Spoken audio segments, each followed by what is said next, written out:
The loneliness and the isolation that we all felt during COVID is part of what gave QAnon such power, you know, because we were turning to these sort of radicalized groups online to fill those voids. Yeah. Hello, everyone. Hola, mis amigos. You're listening to Oh My God, Hi, Hijo de Dios, Hola. With me, George Lopez, porque ¿sabes qué? Let's do the show, porque I got a lot of things to do. I gotta go to that dry cleaner ahí. My kid fell, se pegó la cabeza. I gotta go get some Neosporin Paul. You know what George is? Oh, I'm sure he's around here somewhere. What's his name? George Lopez. George Lopez. Oh my God. OMG. OMG. Hi. Oh my God, hi. President of AT&T or Brinks Alarm Company like that. And he says, you know what, I'm going to give you the best alarm that we have. Oh my. And I said, well, thank you, it's very nice of you. And it was a sign. All it said was, Sorry, I won't touch it. this house is patrolled and controlled nice by mics, though. Brinks Security. Sorry. By Brinks Security. And he says, it's the best deterrent you can ever have. In interviewing Richard says the only thing that kept them away from going inside a house is if they had a good security system. So how do you know it's a good security system? He says, they got signs. Oh, just a sign would do it? Just a sign is a deterrent. He says people pay monthly fees for all this shit. He says, the sign. In Mindhunter, you know, they were going to do, if they did season 3, there was going to be the BTS guy in Kansas City, in Wichita. And they were setting it up with little vignettes of thing, and he worked for ADT, I think. It looked like he worked for ADT, and then the lady was kind of like, you know, she looked a little bit nervous, and she said, my husband wanted me to ask you, like, you guys don't sell the signs, do you? Like, just the signs. He goes, no, ma'am, that would be illegal. Yeah. And she's like, oh, okay. Because, you know, if you had a sign. Yeah. The sign is like 80% of it. Yes, Totally. it is. Yeah. Because if you have an alarm and you have to set it every time you go out, it is, I mean, it's a listen, pain in the it's worse to be ass. robbed. But you come in, your hands are full, you forget, and you hear the, and then you have 20 seconds to turn it off. Oh my and- God, I remember I babysat for these rich people when I first moved here, and they had just the most obnoxious alarm system, and I was like, I pretty much am an intruder. Like, I've eaten all their snacks. Yeah. This should go off because of me. Yeah. I've never armed mine. I've never armed the house. Do you have more than one weapon in your house? Yeah. When I have them. We came from the day where a frying pan was like, you know, they would chase you down the street with a frying pan. No, I have the most insane story. Like when I was a kid, I was in 6th grade and we had just moved into a new house with an alarm system, and my sister was home alone while my mom dropped me off at a friend's house, and she set the alarm, and my dad came home and turned off the alarm, and like as a joke was like crawling up the stairs to like scare her, and she literally jumped out of the window, wasn't wearing pants, jumped out of the window, went to the neighbor's house, they called the cops, and then when my mom and I came back to the house, like there was like 6 cop cars out in front of the house, and my dad was like in cuffs, and I'm Colombian. My dad has an accent. He was like, no, like I'm her dad, and my sister wasn't wearing her contacts. Oh my God. You gotta tell the story on TikTok. Oh, it's fucking beautiful. So she was like, who's that? I don't know. It sounds like him. It smells like him. Yeah. Oh my God. But it ended up being fine. But it was like, honestly, like insane. Whoa. Her fight or flight is pretty keen. She is. She went out the window, like that's. She went out the window. That's some intestinal fortitude right there. Yeah. Seriously. She might have been Because good you at could go out the back door, you could hide in a closet. She just said, fuck it. She went out the straight out the window. Yeah. It was I wouldn't have done it. I would have been like, take me. My sister ages, whatever. Goes in the corner with a frying pan. You know, what your mind thinks what your mind remembers you doing and what you can do physically, there's a disconnect of, I'm sure you guys have like tried to jump over, like, you know, when you're young. I was with my daughter, we used to go to the Grand Wailea, and they have like a rope that's tied in knots. And all the kids and even some adults were getting on it, and they would hold the knot and slide out, and they would do backflips. And I had it in my head that I was going to swing out and then let go. And the minute I held it, it just went through. Just like a red. Almost hit my back of my leg on the edge of the pool, and they were like, "Are you all right, sir?" And I was like, "Yeah, I'm good." I just kind of lost my grip, but in my head, I had a different vision for myself. Yeah. And I remember in my neighborhood, there's a guy, not his real name, but we used to call him Eskimo. And he was just a little funny, you know, he was a little tough kid. And he's up on the roof, and he had a towel, big beach towel, tied around his neck. He says, "Watch out, I'm Superman." And he jumped off the roof. And he broke his arm, and his dad came with a pen down, started beating the shit out of him for being a pen. You know, that is funny. Like, when you're a kid, you're sort of, I think, experimenting with, like, what's real? Can I, like, imagine something I want to be true into existence? And so he was probably thinking, like, if I say I'm Superman and jump off the roof with a towel wrapped around my neck, maybe I will fly. Should have changed his name to Super Vato, you know. even if you land okay and do one roll, Yeah. but not where. How old is he? Late 13, 14 years old. Okay, that's a little old. We for put a rope no. around one of my friend's brothers, and we were pulling him up. Because I want to come up there, they put like a rope around him, and Oh my God. we were pulling him up, and he got to about this far. We reached out, and the rope snapped. And he just, like in vertigo, he went like this all the way back, and boom, landed on his back. Oh my God. Not only did his mom like make us go home, the whole street was empty. Like I don't know, Yeah. nobody. The whole street was vacant. Well, shit, back then, I guess, my street, other parents would beat the shit out of you. You screwed up, Yeah, you they did would. something wrong, they'd step Yeah. up. Oh, I Like, miss those days. and my I miss mom- those days. They would say, "Can you hit that guy? Can you hit that kid right there?" They go, "This one, bam." No, there's like the classic of like you mess up and then you're scared that your parents are gonna like beat you up for messing up or for like breaking an arm or something. You know, they're gonna be like, "Hey, what did you do?" Or me break the other one. Well, if there's an emergency at school, when they get there, they look at you like, "I'm gonna fucking kill you." They look at you. Well, that would be my mom. Sorry you had to leave work today, sir. Yeah. But Yeah. then there are those parents who like immediately assume it was the other person's fault, and you can tell which kids grew up in which home. No, not in Yeah. my home. Yeah. Not in my home. It was always my fault. School was always right. Yeah, I think my Oh, parents really? often forgot they had kids. But Yeah. Silent they tear. really. Amanda's check on parents you are to see- scientists. They're very important people. Are they scientists? They are. Yeah, my mom is a cancer cell biologist, and my dad's a neuroscientist. Well, I can't even spell those Very words. casual. They are tricky. Wow.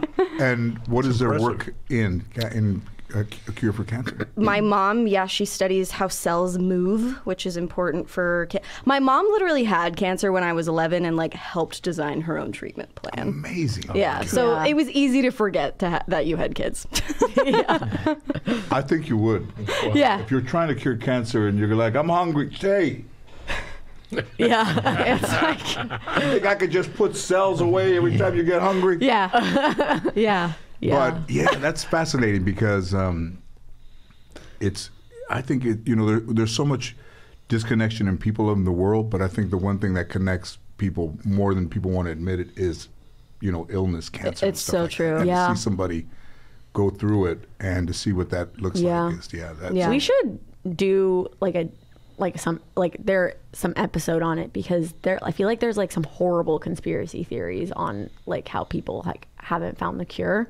Oh, Like intentionally. Oh, I see. Oh, right. Because the Big Pharma's Cancer trying to keep us Society, sick. yeah. Exactly. Yeah. Exactly. There are some like deep conspiracy theories. I mean, on that. in part, like some of these things are rooted in like semi-truths because like it is in like a doctor is incentivized to sell you drugs, not always to make you better, but people obviously spin it Yeah. out of control.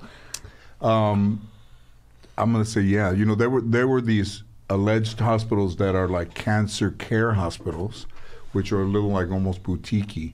But then your doctor would send you over there, and when you get there, they just tell you you're better or you're getting better, but you're really not as sick as they made you believe you were sick. Oh my God, this is like that podcast, Dr. Death. And they make you think that when I went there, I got better. When I got there, I was in one because it's your Oh, mind they phone. tell you were sicker, and then you yeah. get there, and in a month they look at your number and you go, you're a lot better than you Your were. numbers a month are ago. improved. And Getting better. And you're like, where are you getting these numbers? Yeah, right. from right here. When Yeah. Right left.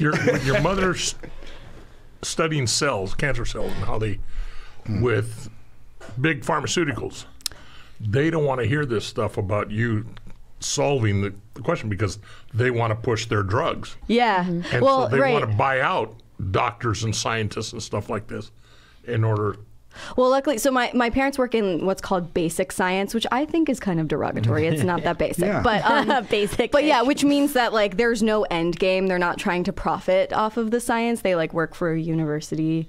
But we've had a lot of requests to do an episode on the cult of academia, though. We should. yeah. a lot there. But Okay, let's put the introduction here because they're fascinating. There's a lot of great things to talk about. So can you introduce our guests because I always cuss. So, joining us on the podcast today, we have Medina and Amanda Montell, hosts and creators of the Sounds Like a Cult podcast, which is all about the modern day cults. Okay, We'll follow. how do people find? I always do the last first. How do people find your podcast? Because you were listening to it, and I love it. I was listening to it, Yes. and walking around the house listening to it, which I'd be like, fuck that. I'll catch it when I get back up. But I was walking with and I was in the house, so I think it's great. How do people find it? Where can they find it? How do they download it? And how can they get it fast? Yeah. it's available wherever you stream your podcasts. Apple, Spotify, Amazon now. Amazon. We got an do that, email yeah. from them because we were on Amazon. We were on their audio platform, and now we're on their Amazon platform. Okay. All right, it's on Great. Amazon, too. Amazon. Oh, surprise! Are we on Amazon? Surprise. Yeah, we are. We had that billboard. From Oh, that's right. Stitcher, wherever you stream your pods. Spotify, Stitcher. Apple, Instagram. If you follow us on Sounds Like a Cult Pod. We've got supplementary content. I think it's fantastic. If somebody like I know a lot of Latinos don't like to listen to people talk. Yeah. So That's fair. But it is. But a lot of people run in the mornings. They walk, and they do their thing, and that's how I think podcast has kind of gained the popularity. Yeah. And I think as a culture we need it more because it's like information that's easy to understand in the way that you guys have a way of doing it, both very smart and funny as well, and you get a lot of information in a short amount of time. Yes. Yeah, that's our motto. Yes. Yeah. If you go on a nice 30-minute walk, we don't want to accompany you on your big-ass hike. We love to call them snackable episodes. Snackable. Which I think Latinos would appreciate, But you can do it at any time. You Yeah. can do it. On a drive, it's perfect for like a 30-minute drive or a 30-minute walk. Fold in your laundry. I listened to one of my drive-in. Yeah. There you go. We're just trying to start our own cult, so we want to like be in your ear as much as possible Yeah, wherever you go. And how did you two meet? How did you guys become friends, and how did this become a business? We met at a party. Girl boss. Yeah.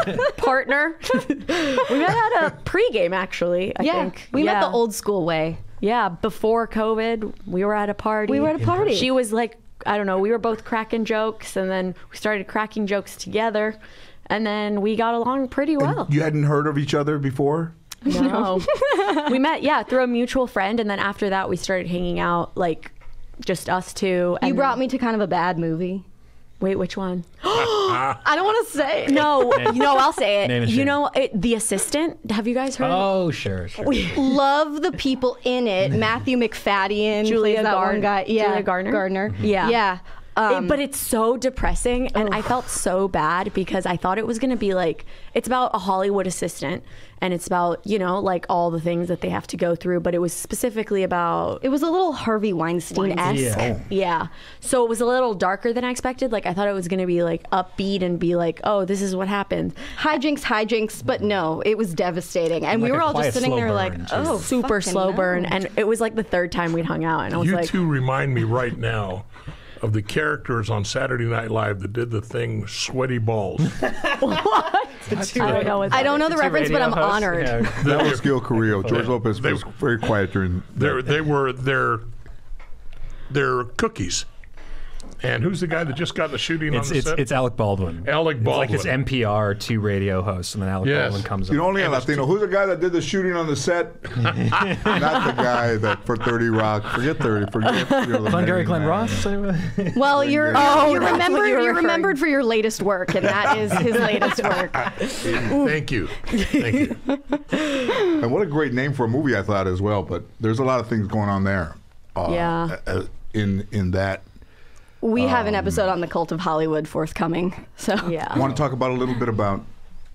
Let's talk about if people come here alone. They move from different parts of the world to be entertainers. And they come here and they don't really know anybody, and they don't really have much money. That's one thing that's I think, and people live in their car, right?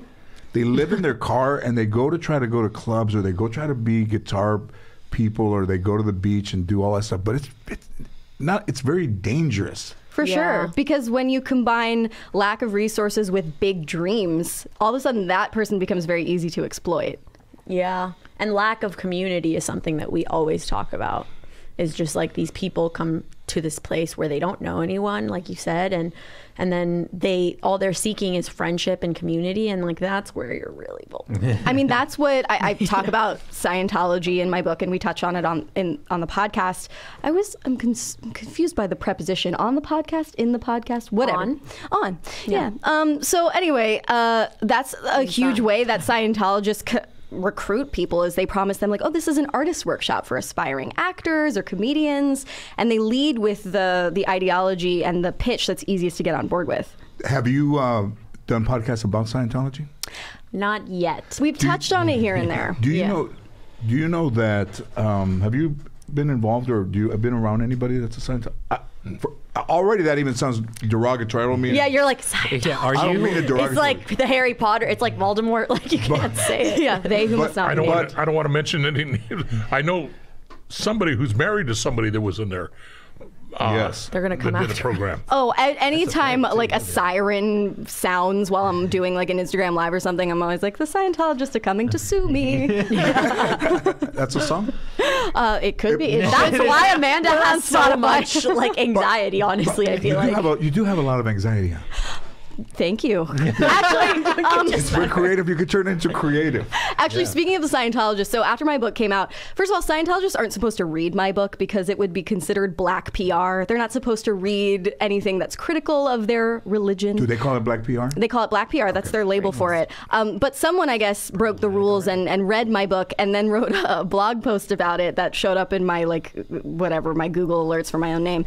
And I thought it was amazing because the title of the blog post was Amanda Montell needs to calm down, like about Scientology. They're like, it's really not that bad, and she's critiquing it too harshly. But the funny part about that blog title is that I really do need to calm down. It's like the Taylor Swift song. Taylor Swift. Yeah, you need to calm down. So the Scientologists want to like sponsor a meditation retreat for me or whatever. I'm open to it. You should have them send you to Hawaii or something. Yeah, I need to calm down. Make sure you get the return ticket too. Yeah.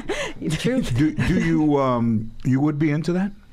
I love free shit. If it's coming from the Scientologists, I wouldn't immediately shut it down. But they have a way of communicating that. I mean, I don't want to say, when you go, I bought a car one time with no money. Like, I didn't know what the fuck I was doing. All of a sudden, I drive up in a car. The guy's like waving. I'm like, the fuck did I? I had to talk to my grandmother about giving me money for the car.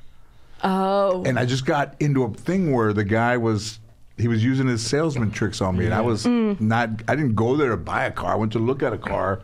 And then I drive off the lot, and my grandma's like, what the fuck did you do? You bought this fucking car. And I'm like, I don't know what the fuck happened. Like, the next thing I know, I'm signing. I mean. Well, cult leaders really are just like fantastic marketers and salespeople. They really have a way of, it's verbal. It's what a detective would do. It's Verbal judo. It's verbal. It's judo. It's like they come to you and they say something that puts them on a higher plane than you, or maybe say something to you and you feel like, oh, how did they know that? I feel like something they also do is just like less is more with them, is like they listen a lot. They let you speak, so then they know everything about you, and then they can use what they know about you to manipulate you. And that's why I can never manipulate anyone, because all I do is talk. But I need to listen. It's so true. I mean, they do make you feel like they're speaking uniquely to you, even though the words themselves that they're using are pretty generic. They're just so emotionally charged that you're like, whoa, like you understand me in a way that no one else else has ever been able to. And is there a certain type of person that goes into, like, I would never have been in law enforcement, so there is a cult of attracting similar types. Yeah. You know, of not knowing somebody and then all of a sudden feeling like you've known them forever. Right. But there is in some manipulation in time of saying, instead of a year, I gotta make this happen like a lot faster than that. Totally. The easiest thing to do is lie to somebody, because all you have to do is tell them something they want to hear. Yeah. Yeah. Yeah, absolutely. And that's a way of manipulation. You tell them something they would like to hear. You know, I've read your book, and that's the best book I've ever written. You have to at least 10 years in making. It's working. Thank you. You see, now I've never read your book, but Oh my gosh, that was great. see- We do hear what we want to See- hear, obviously, but also we don't immediately assume that people are lying. Like That's there's right. some bias in us that It I is a think great book, though. Yeah, I'm gonna read the it book. is. Name check. What's it called? Cultish. There we go. It's called Cultish. No, Language but I Pronouns. mean, it's fascinating. Sure. It's fascinating. Yeah, you did that really well too. Yeah, You're so shit. calm. I'm I was like- like, damn, that was a quick read. I know. But good cop, bad cop comes out of it's manipulation. It's true. I mean, and there are plenty of messages that would not resonate with me, but that one certainly not. Yeah. But I mean, we can talk about this because, well, Issa keeps finding herself in the type of cults that we talk about on our show, like the Soul Cycle and the Taylor Swift stands and the such. But the type of person who's most likely to wind up like 10 years into Scientology or in another cult is not necessarily who you might think. Like, you think of this person as like desperate, disturbed, Yeah. intellectually deficient. But I found in my reporting that the common thread is really this like overabundance of idealism, this like faith that solutions to the world's most urgent problems are able to be found. And if you align with this person or this group, whatever it may be, whether it's the cult of people telling you have a great book or whatever, like you have the ability to be a part of that change. Yeah, What- optimism. Why which did you I Why lack. did you chuckle at Soul Cycle, or which one did you chuckle? Oh, Taylor Taylor Swift. Swift stand. I'm in that cult. I'm not gonna lie, but it's a live your life. So we're It's good. a live your life. We're determined. We always say on the podcast, like I always like end up slipping and falling into like all these little cults, but I never stay too long because I have what is it? Commitment issues. Yeah. Even commitment to something that is stationary. Yeah. Yeah. Even commitment to getting my flight home. Like, That's true, and that's why she's here, everybody. Oh shit. yeah. I canceled my flight because I like was tired but then I needed to book a new flight. I booked it like this morning for tomorrow. Oh, nice. Because I was like, I don't know. And I haven't booked my return But where do you flight. live? Oh, well, I live in LA, but my parents live in Northern Virginia. Oh, so you're gonna go? Oh wow. Yeah. So going back to Northern Virginia. for the And holidays. was that a trait that was around? Do your parents have that? Or Honestly, actually, yes, now that I think about it. My parents never planned a vacation more than like a month and a half out. Yeah. Because I thought of this today. I wanted to tell you guys that. But like when people are born, they're not born with like loving, like we're talking about the one about football. They're not born with loving music, or they're not born with reading or traveling. It's something that I guess would be in the people that raise you and you're surrounded by that. It's conditioning and nurturing. It's conditioned. Yeah. And then as maybe you that's meet, why I never did. My dad, I don't ever remember my dad taking a vacation till after he retired because he had cancer. 3 years. When he retired, he lived 3 more years, and that's when he took a vacation. I'm not one to, hey, let's go on vacation. You know, my wife wanted to go to Europe. Let's go to Europe. She really wanted to. That's the only reason I went, because she really wanted. I didn't want to go, and I don't care about traveling around the world or anything like that. well, we didn't travel. My grandparents didn't travel. They went with a guy from a radio station, like this guy Umberto Luna out here, and he would do trips with a travel agency, and they'd go to like Mazatlan as a radio station trip. Like you call this number and you can go. But we never went on a trip. And when I met my wife in the early 90s when I was married, then we started to go to like Rome, and I saw the Colosseum, and you start to see things that like the Vatican, you start to see things that, I mean, my grandparents talked about going to Rome, and you go there and you think, they made it seem impossible to go. So get what are we there. supposed to do? Just leave? It's like, well, fucking, you have time. Like they were younger then. Right. And they didn't go. And, procrastination is the cult of Seriously.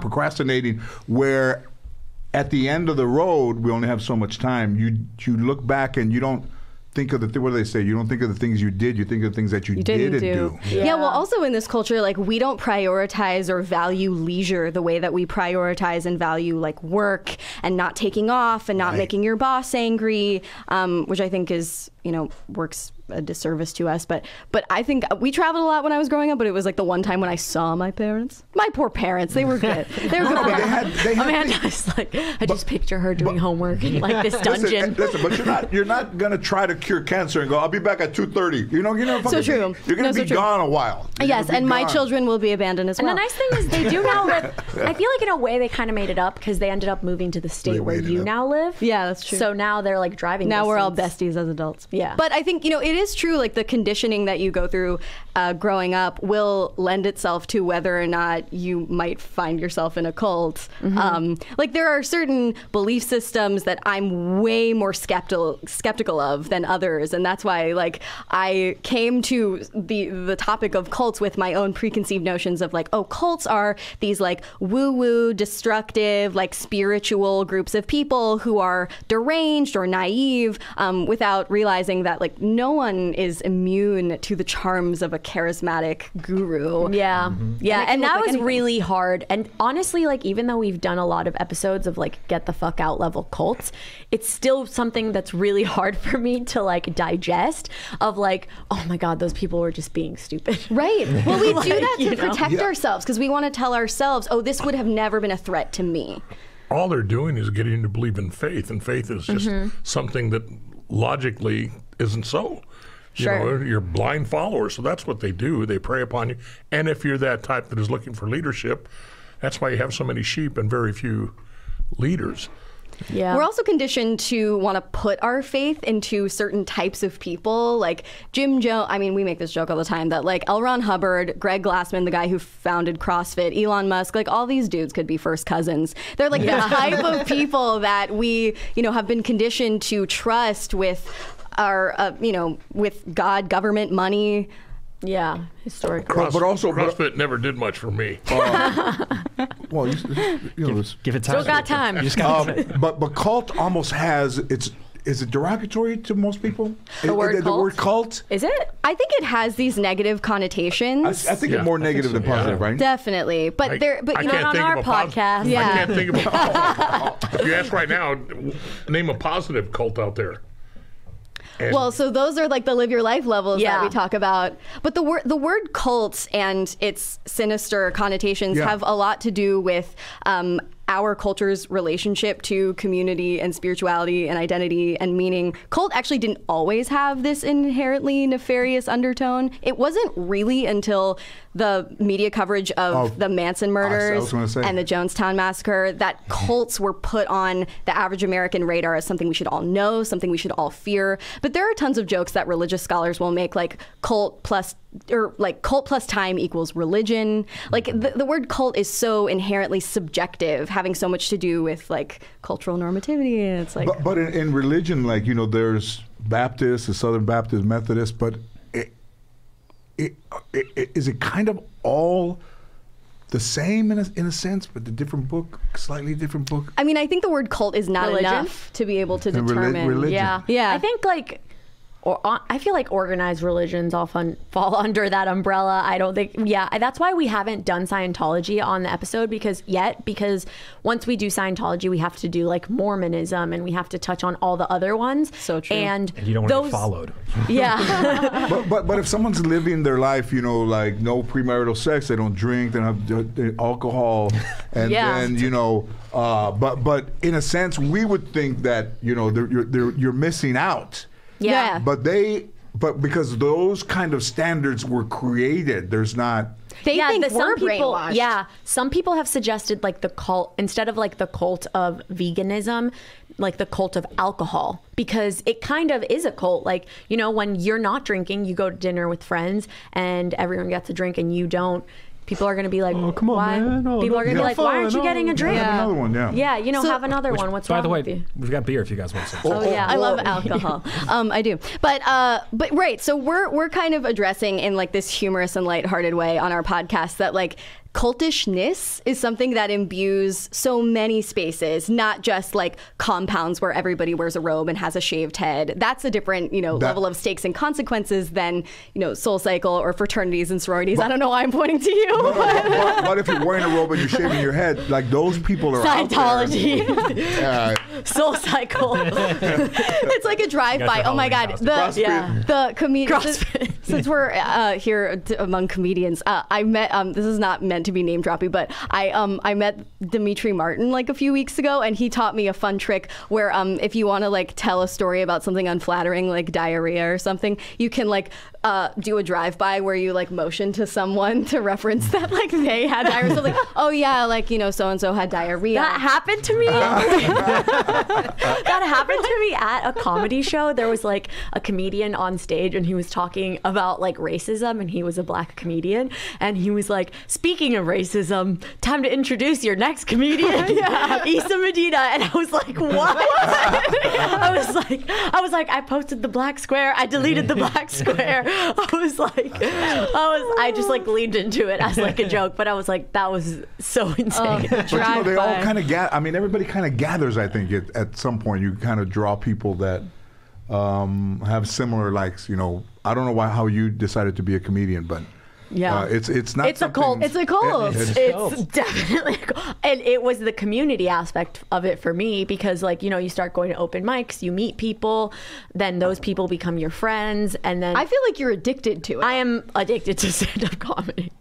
I mean, I don't know. How do you feel about stand-up comedy? Yeah, Gail. How do you feel? There's absolutely nothing wrong with it. I love stand-up comedy. Yeah, there's nothing wrong with it, but it's addictive. It's not hurting anyone. Well, that's a different conversation. Yeah. It's and this isn't kiss. Ooh, exciting. This isn't kissing his ass. But before I ever met George, I had paid to go see him at least 5 times. Yeah. I loved his comedy. I love comedy. But mine was created out of isolation. Yours? Really? Yeah. No. Yeah. I moved to LA. I knew nobody. I still spend a lot of time alone. Like I golf and do all this stuff, but my therapist, he goes, even the things you've chosen to do, you could do alone. Mm-hmm. Play the guitar, play golf, watch you. I mean, I don't really have a lot of interaction with people. Me neither. And I'm fine with that. Like it's not. It's kind of the way I came up. Like I'm not different now than I was.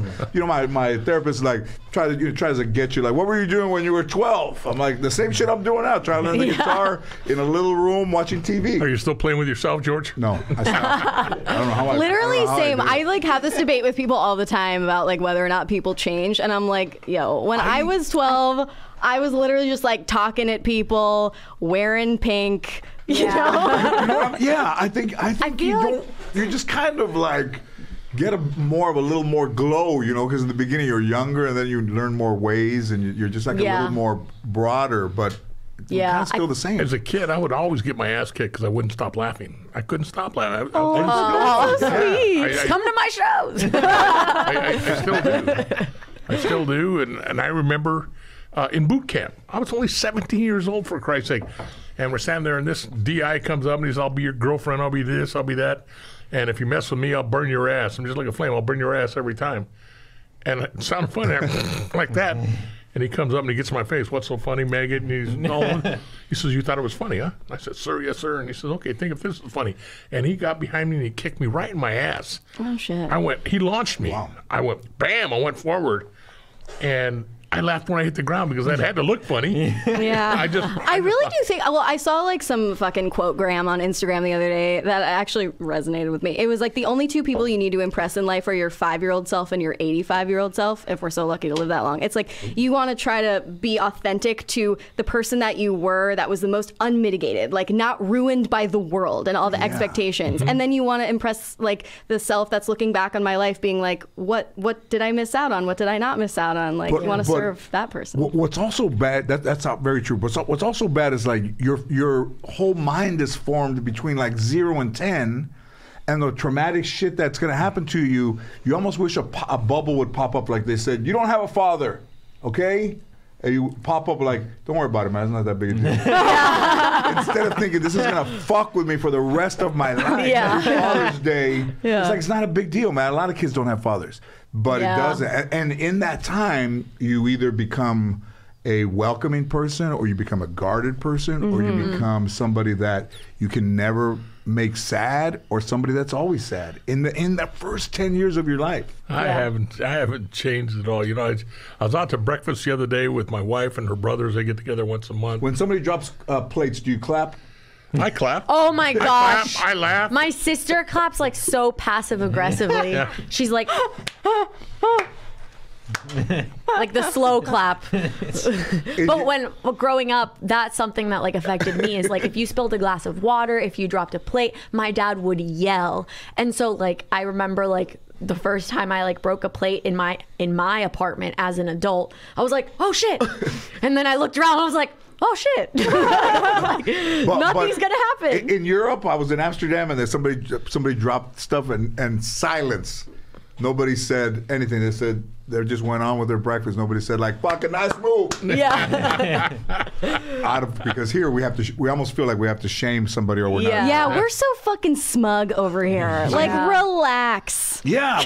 What the fuck? And it's everybody. Yeah. Yeah. A fucking homeless dude. I tried to give him some shoes. He was like, "Fuck, I don't like those fucking." Motherfucker, you don't have shoes. Yeah.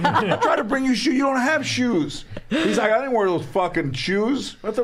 You were like, what are you fucking OJ motherfucker? I actually You wear think these ugly ass shoes. No, literally, I think this profound mistrust of other people who are trying to help or whatever is part of what makes Americans so prone to cultishness. I think we like mistrust these institutions, like this rich guy trying to give me shoes or whatever it is, to the point where we're like, I'm going to look to this alternative group. Like they probably have the answers more than the government or the healthcare system. I feel like it's weird though, because I feel like even though the individualism makes us like not trust institutions, Americans very much are like so quick to become best friends with an individual. Yeah, you know, that's so like in true. American culture, you like immediately become, you're like, you meet a girl or you meet a guy and you're like, oh my God, you're like my best friend. And people say I love you so fast. I always think of that. You know, like I love you so much. Yes. And like in Latin America or in Europe, like you don't do that. You don't do that. You do that with like your direct family. Oh my God, One of my I think of that sons, all the time, I that told I my love son you and one of my thing. daughters the very same thing. Yeah. You dropped the word love. Oh, I love that person. Oh, I love them. I said, it almost takes away the meaning, you know, from the word. It's true. Well, love. in Spanish, is there the difference between like platonic love and romantic love? Because in Italian, there's like ti voglio bene, which means like I love you like a friend, or I love you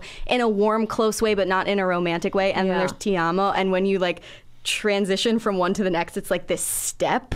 Yeah, it's And like we don't have te that. quiero mucho is like I like you a lot, but te amo is like Te amo, yeah. it's like I'm in love with you. Yeah. We have a linguistic I always just say barrier. un beso. Besito, yeah. Yeah, because it's like kisses, but you don't like saying like love But then you. they teach that to kids too, like, you know, Sure. babies Give 'em a to hug, hear give the 'em a word kiss, besito, give 'em and a then besito. they do the lips, but Yeah. it's like, But I feel like because people like trust those individuals, then you shouldn't have trust in an individual because there's nothing to support that person. There's nothing to endorse that person. Right. It's almost ironic. It's like an institution has like more of a universal endorsement, and an individual is like more dangerous to trust in because they can only be watching out for themselves. It's so true. It's like we are more willing to trust the rebel, like the one who's lying to your face versus the one who's like lying in a strategic way. What is that?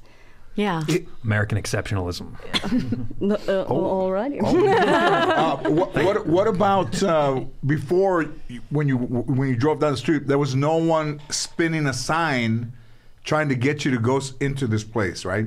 And now around tax time or restaurants, they dress somebody up like a fucking Statue of Liberty, and they're spinning a sign to go and do your taxes. But that's for a person of a certain kind of vibe, right? A kind of a thing. Yeah, where I've somebody never would go in been there. lured somewhere by a sign No. spinner. Yeah. Respect, because they can do a lot of fun tricks. They- But it's not going Well, to it's like- convince me that like tax place is better.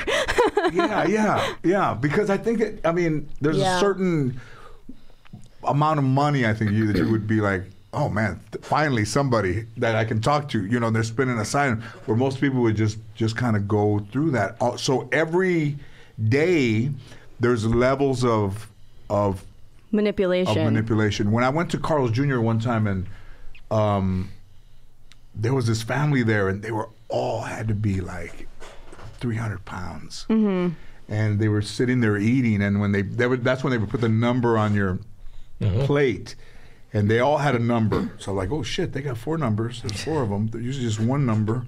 Oh my gosh. And they brought this food, and they didn't talk to each other. They just went in, and I was like, I was literally just yesterday, you know that like Netflix Explained docuseries or whatever? Yeah. I was just watching, or no, I was watching a Vox video, related, about fucking, I don't know. Don't take me this way, YouTube. No, the shit I watch all in a row when I get high at night, like the algorithm just like takes me and I surrender. Whatever. I was watching this video about like how the manipulative techniques that fast food restaurants employ to get people to spend more money and thus like gain more weight, and they're, you know, they're preying on the vulnerabilities of a certain like socioeconomic class. And it's just like, it's true, like marketing and cult manipulation, that Venn diagram is like beep, beep, beep. You know what I got out of Carl's Jr.?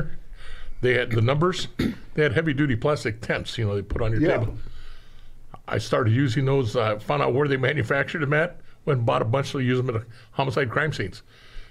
oh, Put them out. get the fuck out. No, what? I really did. Because the cheap shit that we What had. about when they took the body away? You went and got them? Yeah, you make goddamn, I'm paying for How about it. Reduce, reuse, recycle.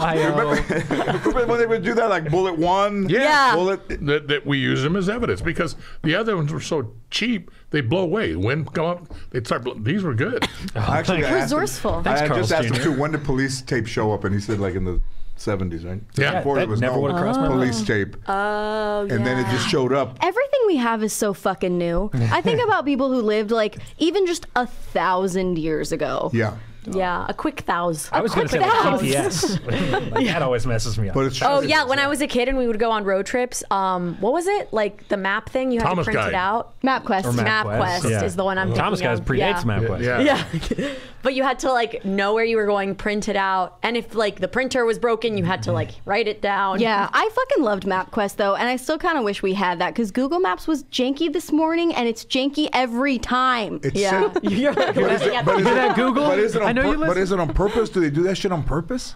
I can't imagine no, that they I do. think they just suck. But how about that they're listening to your conversation? Like if you're No, if, I genuinely think they just If we're suck. talking about barbecue, like, oh, I need to get a barbecue, and then your phone. Oh, they're listening. I Oh. sat in on a meeting once. Like I interned at the UN, and we were doing this like I know flex. Casual Did you know the UN Did you know the president? mention. We were doing a campaign while I was interning there, and like they fucking UN. wanted to like market on Instagram so that the UN. This is why I stopped working at the UN, because they like hired an ad agency to help with the marketing, and I was like, you guys are like spending money on like marketing instead of like fucking the stuff you're problems. supposed to be helping with. Yeah. So I was like, whatever, this is stupid. But we had a meeting with an ad agency, and in that meeting they literally said, do you guys want to like implement the thing where like the iPhone is listening to the person, and then like if they talk about like human rights issues, then like your ads will like pop up. And I was like, oh, so this is real. Yeah. No, the surveillance is real. I mean, remember all that Edward Snowden shit? There's always a whistleblower, and yet like all of this is so much for us to handle. This is why Web3, decentralized internet, crypto is important for the Talk future. to us a little about Oh that. my god. Can we talk about Web3? I don't know what Web3 is. Do you know Yeah, Web3? explain. No, I don't know either. I'm just like, We need a whole other episode bum, on bum. this. But Web3 is another word for like the decentralized internet, which is like cryptocurrency and blockchain. Like instead, blockchain itself like can build its own internet so that later people can like you know how like when you go on the internet now, you go on it through Google, like you open your Right. browser immediately, it's like Google or Yahoo Right. or something else. It's the 4 big companies that control the internet right now. It's like Google, Facebook, Yahoo, Hotmail, I don't know. And I don't know which one's controlled. The Hotmail ask dynasty. Jeeves. Yeah. Remember Jeeves? And like Fucking in the Jeeves was- future, they Jeeves was a homie. But I'll wrap it up really quickly by saying like No. Web3 is like they're trying to make it accessible to everyone so that in the future like you can just access But it. They're like, not who's following they? you. Who's It's they? just open. It's Who's just they? the desert. The people in the crypto space. Yeah, but those people scare me. They're like incel weirdos, aren't they? Not all of them. Many. I think the QAnon. We were watching a little bit of the thing. Oh, my God. I think it's Russia. Like it's the bots. there's There's a not lot of a that, Q. too. There's Yeah. not a Q. Oh, you think It's a QAnon bot. is Russia? Well, there It's are a bot. theories about who it is. But QAnon at this point has become this spider web that touches every breed of conspiratorial thinking that exists now. So you could almost be in QAnon and not even know it because some influencer who knows a QAnoner QAnon gets all up in your Ignorance is algorithm. bliss. exactly. Dude, I think it's know. better not to Don't worry know. about it. Yeah. But like Pizzagate, they went in there. The guy had a fucking rifle. He's like, they got pedophiles downstairs and they're in the closet.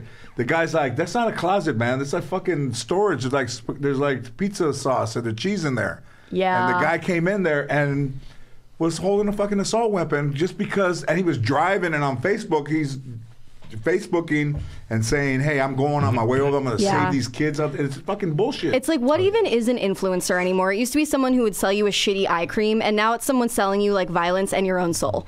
Yeah. Totally. And you know, the shoe companies, there was a woman that's been around Hollywood, like for comedians and people, like forever, 30 plus years. And they removed her, and that company only deals with influencers and not like just regular people. Like they don't, there's some stores that are only influencers only. Sure. If you went in there, they wouldn't sell you anything. That's you're a cult itself. That's another 1,000%. thing. Like they get more out of it. Forget about like an advertising campaign. If someone on Instagram that has millions of followers gets these shoes and they put them on there, to them that's mission accomplished rather than, you know, prepping an ad. What do you think of this? I would move this around. And Totally. they just do that. They just Oh my kind of- God. When I was like doing interviews for my book, I had someone put on the table that like the next crusades will not be religious but consumerist, like hype beasts fucking beating each other up over whatever their allegiance to a certain brand. Like this is what's fulfilling our desires for community and ritual and purpose. It's like brands and influencers rather than clergy, which I don't even know. I don't even know what's better. I feel like that's already the case even when like you like an artist that someone else likes the artist that doesn't like that artist. Like when two artists have beef, then like you have beef with the fan of that artist. We're just such tribalists, you know? It's right. Just looking for meaning somewhere. Right? That being said, anyone have Bad Bunny tickets that they can send? Oh, where is he? Is he out here? He's coming in February To where? to I think the now crypto stadium. We only I'll have a get you Bad podcast so Bunny. Isa can like advertise her desire to Yeah, go to the I Bad can get you Bunny. Bad Bunny. Oh my God, that would be amazing! Yeah, we I get it. love Bad Bunny. All of this was so worth it. And when did you first see Bad Bunny? I've never seen him live. But when did you first see the like? Let's go back to 1975. You know, Kiss. So I'm a Chicano in San Fernando Valley over here, and I don't know how I fucking got into Kiss, but I was a Kiss. It's funny they say like Kiss freak. Yeah. I was a Kiss freak, but I love Kiss. They're not Led Zeppelin, but I was a little young for it. But I asked my grandfather for the $14 to go see him. You would have thought I asked for that motherfucker, like, can I buy the house right next door so we can live next door to each other forever and ever? And I mean, he just kind of like, it was just like, I'm not going to give it to you. I'm not going to give it to you. And then he That's so and then he funny. gave it to me. And then I ended up becoming friends with those guys. That's amazing. That's beautiful. I'll Was show there you like a pictures. whole culture of Kiss fans? Was it like Deadheads and stuff? Fucking completely. Oh, we should do an episode on them. Oh, that'd be And cool. have you on. On the cult of Kiss. Well, I do think it's interesting that like around the 70s, as soon as the word cult acquired this like aggressively negative connotation, the word also became cool, and that's why you have words like cult followed and cult classic, because it emerged during the same culture of like Rocky Horror Picture Show and the Grateful Dead and Fish. Yeah. And Fish too. The Grateful Dead. Yeah, Fish. All Fish that stuff. heads. Is that what they're called? Fish heads. Yeah, Fishers. I know Deadheads. I lost Fish my people. virginity to Oh, a guy yeah, who Deadhead. followed Fish. Really? So I just like learned about Fish to like talk But to was him that, for a were while. you, I'm were you sorry a to Fish hear that. follower as well? No. I lost my virginity. That's a big thing to give I lost up my to virginity somebody to from Fish, man. It a is gay fish guy, heads. so It is that's fish why heads. I love the. You know what I mean? Like that's not. I mean, that's. I lost my virginity to somebody from Fish. I mean, there's a lot of bands out there. Oh no, right? So to somebody who followed Fish. If I had lost my virginity to someone in followed Fish, Fish. I mean, yeah. I would saying. probably be a lot further along in life. Yeah. Or Also, it would be kind very of an insane traumatized. I like this cult stuff Yes, already. no, I would. Yeah, I think we would have had some questions about that relationship. So I would be damaged. I'm a young man, and look at the poster in the back, right? Oh, you love Fish them so fan. much. I mean, to That's me, a full circle moment. like to me, that's Oh yeah. to me, This that- kiss? that's Is that you and Kiss? crazy. Like, That's cool. Wow. so, That's and cool. you know, Paul Stanley's having his 70th birthday party next month, and I got invited to that. But That's if I'm in the cult, awesome. I'm still in. Like, Well, I'm. this is a perfect I- example of a positive cult. And I never felt like I was gonna. Well, I left them when they went disco in the 80s, but Fair. But You have your I boundaries. mean, nothing makes me feel like I'm 14 than to go see them and that confetti's coming down. And I'm done a lot of stuff in my life, but it just Yeah. it just makes me feel good. I mean, Bad Bunny, Taylor Swift, whatever. Yeah. It's like That was another drive-by Taylor Swift. I'm like, don't look at me. diarrhea. That's how you get diarrhea. Lost your virginity? Lost the virginity to fish. You know, if you went back, would you hold out maybe? For someone But else? no, but it wasn't No, he because was cute. He was a nice, yeah, He was a cute cute. guy, yeah. Yeah, whatever. We don't have to talk about it, but it's my fault. But I think that's the feeling that I think we're all chasing, like that feeling where we like return to And ourselves. especially now after the pandemic. I think know. so. I I'm mean, looking nobody could go anywhere. I'm looking Like, to you lose couldn't my fucking- virginity. You couldn't go anywhere. Yeah. Everything was closed. So if you wanted to go somewhere, you couldn't go because everything was closed. Yeah, that's how I acted about like the first time I like hooked up with someone after the pandemic. It was like almost like losing my virginity. I was like, I just need to rip off the Band-Aid. We're still doing the same Fucking stuff. grown woman hooked up. Oh my god. Well, I think actually back to the QAnon stuff. Wow. Where'd you get Damn. that shirt? Was that shirt in your trunk right before you got here? No. Did I put it on? What's out there? Let me change my shirt. I love it. I I love it. I love your I actually candor. think that the loneliness and the isolation that we all felt during COVID is part of what gave QAnon such power, you know, because we were turning to these sort of radicalized groups online to fill those voids. Yeah. Let's talk about anti-vaxxers, like vax versus anti-vax. Yeah. Cult. Who are the anti-vaxxers? Like, are they all Republicans, or are they just? Is there? I mean, I feel like they're not all Republicans, but like the Venn diagram. I feel like Amanda loves Venn diagrams. It doesn't fall Democrat though. Right. I feel well, like. the population of anti-vaxxers that I'm very interested in. or not even parties, but just the person. Yeah. No, I think okay. So I'm very interested in conspirituality, which is a portmanteau of conspiracy theorists and spirituality, and it describes Did this you make like that word up? Portmanteau. No, I wish. Do you guys know what a portmanteau is? I didn't know. a hybrid word like brunch or frenemy. What is it? Portmanteau is portmanteau. like two words combined into each other, like brunch. Or hangry. Fun Yeah, fact. angry. Yeah. Hey, Good one. Yeah, I didn't know. The Or reason I fun mentioned fact. it is because I didn't know what a portmanteau was until I met Amanda. It's wordplay. It's wordplay. What is it though? It's like It's when you combine- combination of two words. Yeah. When you combine two words like lunch and breakfast, and it's brunch. So My daughter was hangry this morning.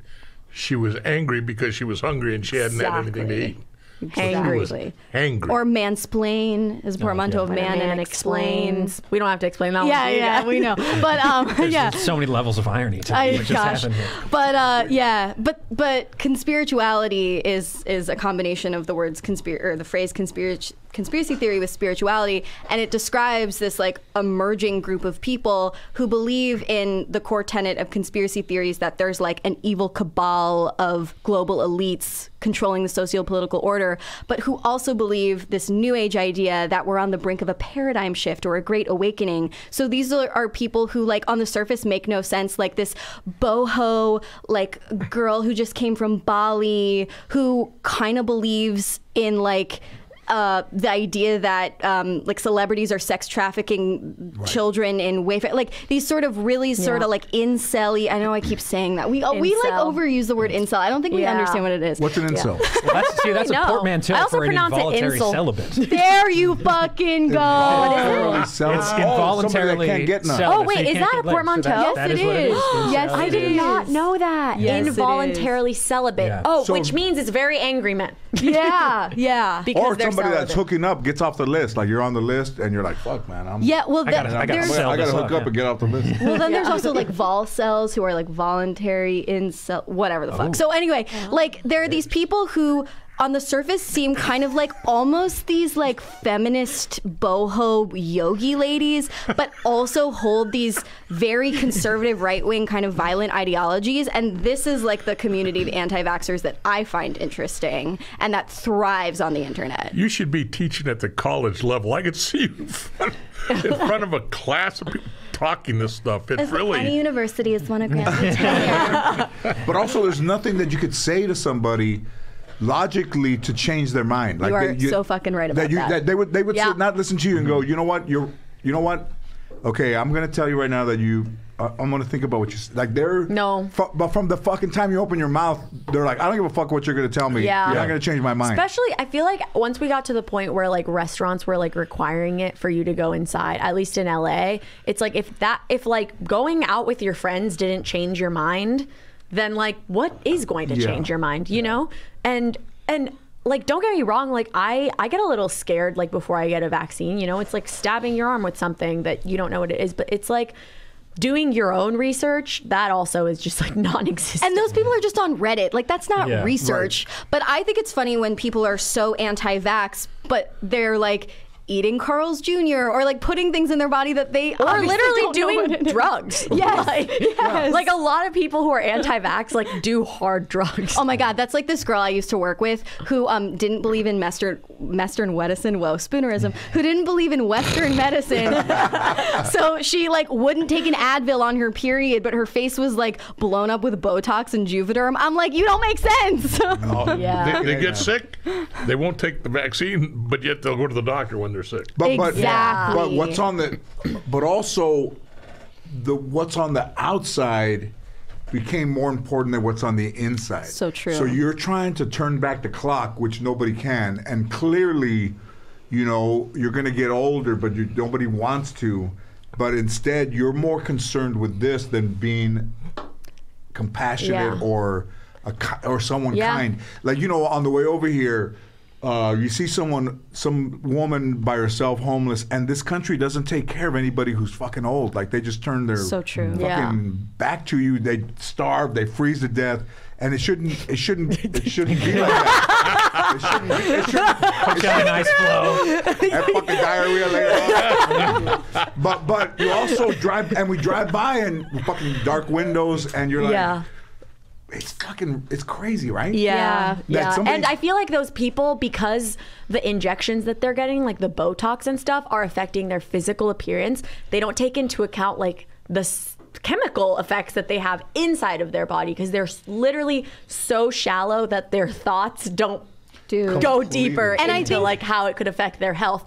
So they don't question Botox, but they question the vaccine. I think that outside-inside metaphor can also apply to like the culture of the anti-vax movement, if you want to label it that, is more important to these people than the actual facts. And these facts are hard to understand. Like, oh my God, whenever I like think I'm gonna just choke on my own spit, I'm also like the Scientologists like, are poisoning me. But like, but I don't fully understand a lot of these ideas either, but like, I'm at least willing to admit my lack of knowledge or my lack of understanding and defer to the people who do know more, but they're so committed to this community of anti-vaxxers and what it stands for and the politics of it that the actual facts like couldn't matter less, as you were saying. Or you know, I remember somebody had a joke that said, you know, there's people that think the space program is fake and wrestling is real.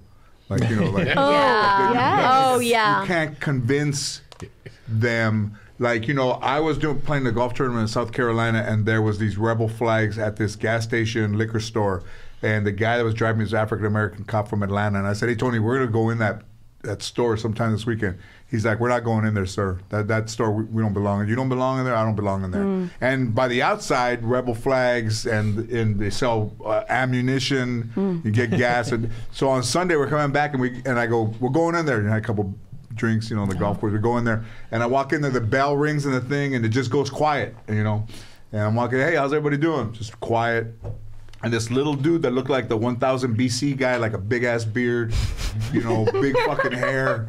And he's just like this, and he goes, are you George Lopez? And I said, I am. And he goes, if you're George Lopez, on your show when you dropped out of college and you told your wife you were going to college, but you didn't go, where did you go? I said, I went to go hit golf balls. So that fucking guy jumped in the air, it's him, and they all came out. He needed you to answer the question correctly. If I knew, because he didn't believe you. He didn't believe me. And that's incredible. Is racism can fucking be switched because if you're famous, like the guy, and fucking fuck the way he looks, and then he turns out to be the guy that you think he is. In '69, I signed to go back to Vietnam and fight because in '69 I was in Georgia, and if you stepped off base, they had at that time it's still segregated, so they had whites only, coloreds, blacks. Oh my gosh! I said, send me back. I'd rather be first gunner. I got shot in the back in Vietnam. Him and I couldn't walk down the street together. I said, no, send me back to Vietnam. I'd rather be fun. This is in the United States I grew up in. Are we still in that place? Yeah, we are. We're obsessed by color, man. We're obsessed by the way people look, of their fucking economic fucking value, and their, how they, if there's fucking people that are mentally ill on the streets, it's like, there's too many people out there, it's not safe. It's all, and it's all adults, this is supposed to be like the greatest country in the world. Yeah, for years, I did Santa Claus, parades on floats and coming in on fire engines and stuff. And I got called by a reporter, asked me, we're doing an article on Santas of color. What do you think about Santas of color? And I said, don't ask me about Santas of color, because Santas are for children, and children don't see color. Adults see color. Kids see Santa Claus. That's all they see. Yeah. And it doesn't matter what color they are. So true. And they were doing art. So don't include me in because I don't believe in it. And it's just sad that that's the way adults But everything has an angle, nothing is like good. I remember Carlos Santana, we were talking one time and he said, I'm thinking about doing this Tranquility Channel, and he puts it on his TV, and I'm like, I'm not gonna watch this bullshit. And all of a sudden, it'll just 40 minutes go by, and I'm just like, this is pretty fucking cool. It's just sunrises and water and a tractor going. It just, and they do it. They have it. All our screensavers from Apple is that shit. Yeah. Pictures of the world. And he did it before anybody did it. And I thought, there's no way anybody fucked. But you know what? That's what we need, and less texting while driving and fucking telling somebody that you love them instead of calling them, or saying, like everything, you do everything by text. Yeah. I think. Yeah. I believe you.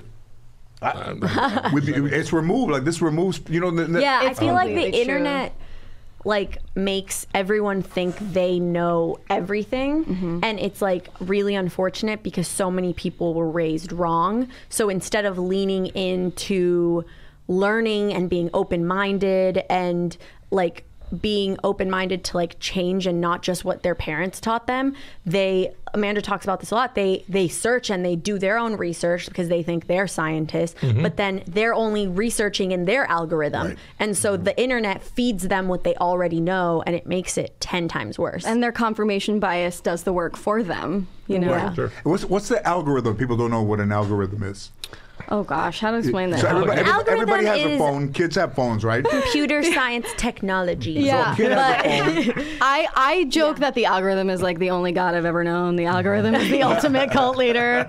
I think the best way to describe it is with TikTok. An algorithm is I have, before I even made a TikTok account, I downloaded the app, but I didn't log in. And so I was on the home page just scrolling, and some videos I would like, some videos I would skip. And so the algorithm started learning. It started learning what I like and what I don't like, and then it started feeding me the videos that I enjoyed more. Wow. And so now my algorithm, it knows me better than I know myself. It's true. Well, I think like in its most basic terms, an algorithm doesn't necessarily have to be that nefarious. I think an algorithm is like technology's way or even a person's way of optimizing the best solution to something. So there's like an algorithm for treating cancer that is like determined by humans with the help of like technology and such. But like there's an algorithm for solving a math problem, and then there's an algorithm for keeping you on TikTok for 1,600 hours. And also when you're on TikTok, you're not lying, so it's your honest self, right? If you really like something. Exactly, because there's no audience. Right. You're privately liking, your likes are private, like no one knows like what you like, and no one can look. You know how like on Instagram when it says like, oh, this post has like 500 likes, you can click the 500 likes and see who's liked it. Oh, yeah. Oh. So are you scared that someone's gonna log into your TikTok and see who you really are via your For You page? My likes are private. So the algorithm that's is a one yes. thing, but then what you post is what you post different than what you like and dislike. I think so. Yes. They have two things. Sure, Yes. I'm looking yeah. now for a new car for my wife. Yeah. And so you look up one kind of car, you on here too? and I don't all really of a do sudden TikTok, but I do the Instagram. algorithm Yeah. now starts sending me car dealerships. You know, that's what it's doing. It knows that I'm looking for a car, so now it's sending me all kinds of car dealerships. I mean, that's a fucking trip, isn't it? Yeah. It's a trip. It's like somebody. Yeah. It's like having a relative that's fucking pointing you. You want a new car? How about looking over here? Look at this. I'm still Yeah. trying to figure out what algorithm got Yeah, me to all the exactly. nude photos. That's the one. How did I get all this stuff? All that foot Google. Yeah. What's the cult of? Yeah. Let's talk about Elon Musk. Yeah. Let's talk about Elon Musk.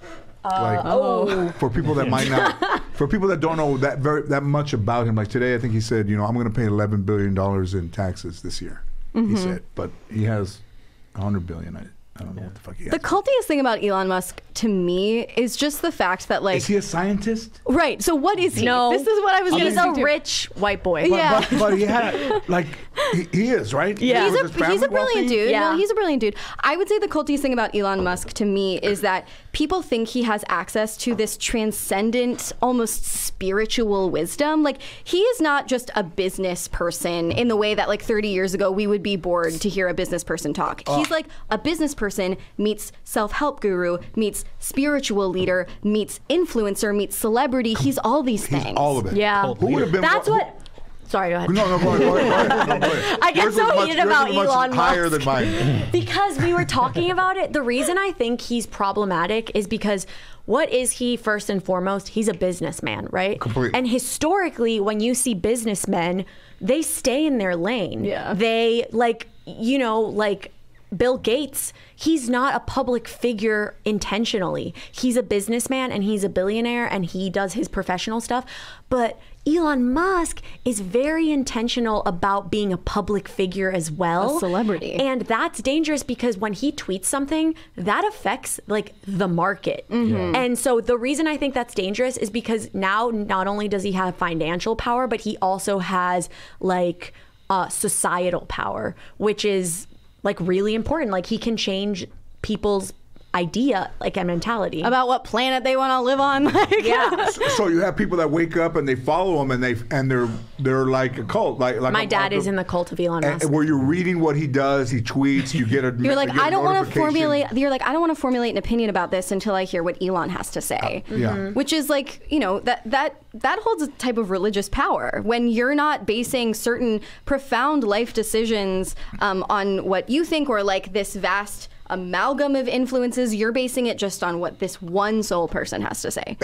So ultimately, do you think that people want to be told what to do and what to think so that they don't make the wrong decision? Because some people say like, hey, listen, Yes. man, that's my private thing. I'll take care of it. Yeah. But overall, almost like the algorithm is you want somebody to be right for you. Like, Yeah. like if you do this, you'll That's be why right. Amanda watches YouTube when she's high, because she's like, take me away. Like, take me away. No, but truly, But you like, do drift. You're in a fucking another. Oh, yeah. The mind is the most powerful, and you're in another place. yeah, Yeah. I think it's there's particularly a lot of pressure right now to come up with like you have to come up with so many answers to so many more questions than we had in our lives 50 years ago or even 30 years ago. Now there are just like almost limitless possibilities for what direction our lives can go in. It's like, like you were saying before, like when you were growing up, there wasn't so much personal style. Everybody kind of dressed the same way. Yeah. And that wasn't great for some reasons, but like for other reasons, people knew their life purpose. Yeah. And now it's like, where am I going to live? What's my job going to be? What's my hair going to look It's like almost Will I like have a house? Will the world be here? Yeah. Have you guys heard of like decision exhaustion? I think that's what it's called. It's Chooser's like, paradox. Yeah, it's like today, even when you Chooser's paradox. No. when you go to the grocery store, let's say you want cornflakes, you know, Paradise, but not a paradox. So yeah, like something as simple as like going to the grocery store and getting cornflakes. You're like, oh, should I get the Kellogg's brand? Should I get the Target brand? Should I get the Walmart brand? Should I get, like, you have like all of these brands in front of you, and even that is a really hard decision to make. So people get attached to a brand early on in their lives, and they buy the same thing their whole life. Well, I was actually learning in some of my research for the book that millennials and young people are less brand loyal than any previous generation, because we're like savvier. We're more interested in brands that like have a mission connection. Like, this isn't just a beer; it's a beer that donates to this organization, Right. and this is a beer that makes me a certain type of person. But yeah, I think exactly like we have Chooser's paradox, and we just want someone to tell us who to be, what to think. Like, we want an identity template for like who we be and who we be. Who we be. It's why at the end of the day, when after like being at work and making all of these decisions all day, people come home and then they just like succumb to their phone. Yeah. Like, Okay, so I know a woman that her husband is like, they're very like, their marriage is just, they're just staying together. But from the time that dude gets home, he goes in a room and he plays a computer game for like the next fucking 7 hours. Like, he's at work 8 hours, he comes home, he plays till fucking the middle of the night. And at the expense of a relationship with his kids and his wife. And the gamers, like people that do that. Like, what is... I mean, think, what type of person is, like, I grew up alone, like I was an only child. I never really got into the things where you played on the game or your TV. No, that's messed up. That reminds me though of like, I don't know what the word is, and maybe Amanda will know, but there's this word where like you stay up later at night because like on the phone or like watching TV, even though like you would be more rested after a long day of work, you would be more rested going home and going to sleep at like 9 p.m. Right. If you get home at like 8 p.m. after a long day of work, you still watch like 3 hours of TV, even though it's less sleep, because you want to feel in control to relax. Yes. Yeah. You know, Spiteful autonomy or Yeah. something along. I know. But even somebody would say, like, you know, they say, I can't go, like, there's a guy that I know that says, I can't sleep unless the TV is on. And it's like, that's some fucking bullshit, I think. Because, you know, when It's like, how did the Stone Age people fall asleep? How did that, you're right, how did that happen? Like, the dude is like, remember that Vienna coffee, that Swiss coffee that they don't even make it anymore. What's the name of that? Like, they had all these Viennese coffees. Yeah. And like It was you just Vienna. put it in hot water. Okay. yeah. yeah. Oh, like the powder. The powder. Yeah, so they yeah. stopped making it. And he went and bought like 1,000 fucking containers of it, because every morning and night he drinks it like forever. Yeah. And they don't make it anymore, so he bought a lifetime supply. So I think that's actually related to the video game thing, because I think we are very comforted by ritual, whether it's like a religious ritual or a secular ritual or like a silly ritual. It does make us feel like connected to something larger than ourselves. It makes us feel like we're reclaiming our own life if we can like do this thing that feels kind of sacred. Yeah, I do think though it's very funny, like Americans will be like, oh, they speak about themselves like it's factual. They're like, oh, I literally will not be able to go to sleep. And it's like, when was the last time you drank coffee? And they're like, I drink a coffee every night at 9 p.m. Yeah. And it's like, bitch, that's why you can't sleep. they think they're more powerful than caffeine. Like, Yeah. they're like Yes. their mind can, you know, and then, Oh my God, so- but then Yeah. it perpetuates where all of a sudden now, if you do it, you won't go to sleep. You get home at 7, you won't go to sleep till 2 in the morning. Exactly. It like stays in your system, coffee. Like I drink coffee every day, but every like 4 to 6 weeks, I have to take like a week break from coffee because I feel it accumulating in my body. And then like it's starting to affect my like sleep schedule and my anxiety. And so I have to like do like a whole week without coffee where I just have like horrible headaches. But then at the end of the week, I feel like way better because my anxiety and my sleep habits are way more normal. I'm starting to get tired. Where did anxiety come from? Did it come Mine from... or do you want to get it? No. Well, I think if we figure out where it came from, we can... Yeah, you're like, where is it? We can zone in on yours. It all started when I was young. But when we were growing up, I don't think there was anybody that had...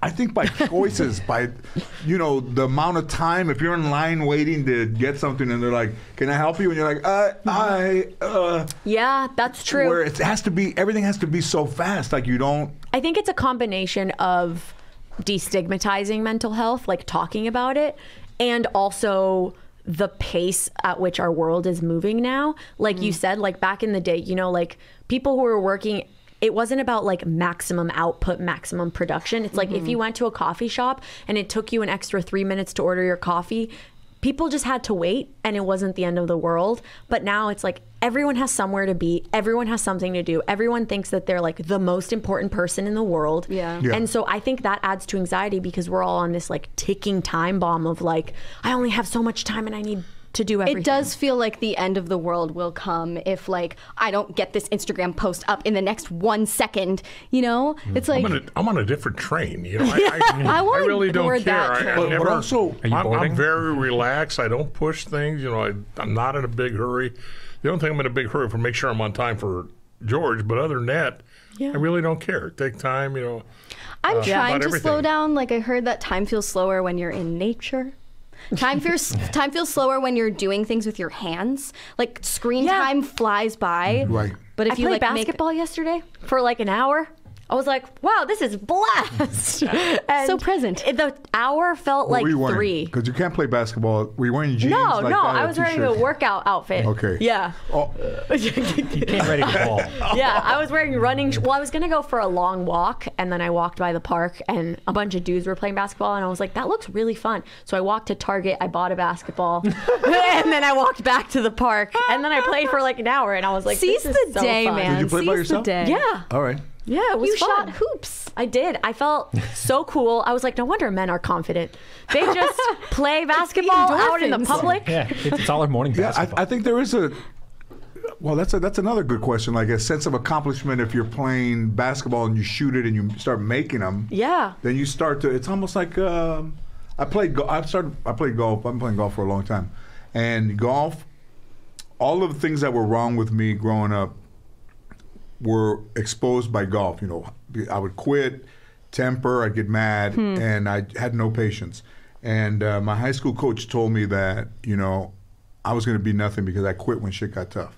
And after I started playing golf, I fucking realized that he was right. Like I quit and I was driving home, and it's almost like in those movies where you can see like the head talking. Yeah. George, you quit, and I pulled over. Your coach was right. Yeah. I fucking went over to the school. I hadn't been there like in 5 years, and I went and apologized to him. And he was like, "Where did this come?" Like I'd never done that before. Wow. But also, I'd never apologized to anybody really like that. But also, I don't think I could have continued my life had I not said I was sorry to him, which was Yeah. also very meaningful in my life. Like I'd never said I can't live if I don't tell this dude that I'm. If that guy started sorry a for cult, the- would you follow it?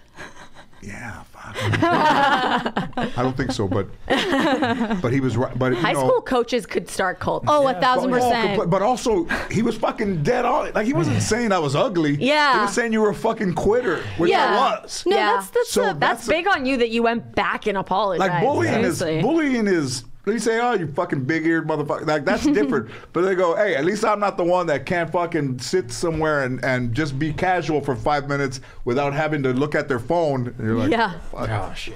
Yeah. Yeah, no, it's that real was real feedback that he gave you. He did give me real Yeah. feedback.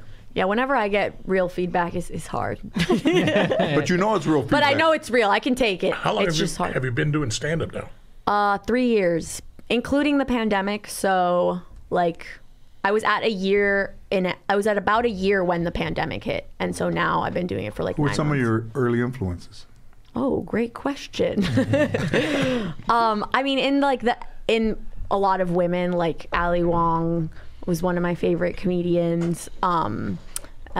Amy Schumer. I just kind of go with the big names usually of women. But because for me I was introduced to stand up by Netflix. Like when they started to give women big specials, Right. I was like, oh, women can do this Right. in like a stadium.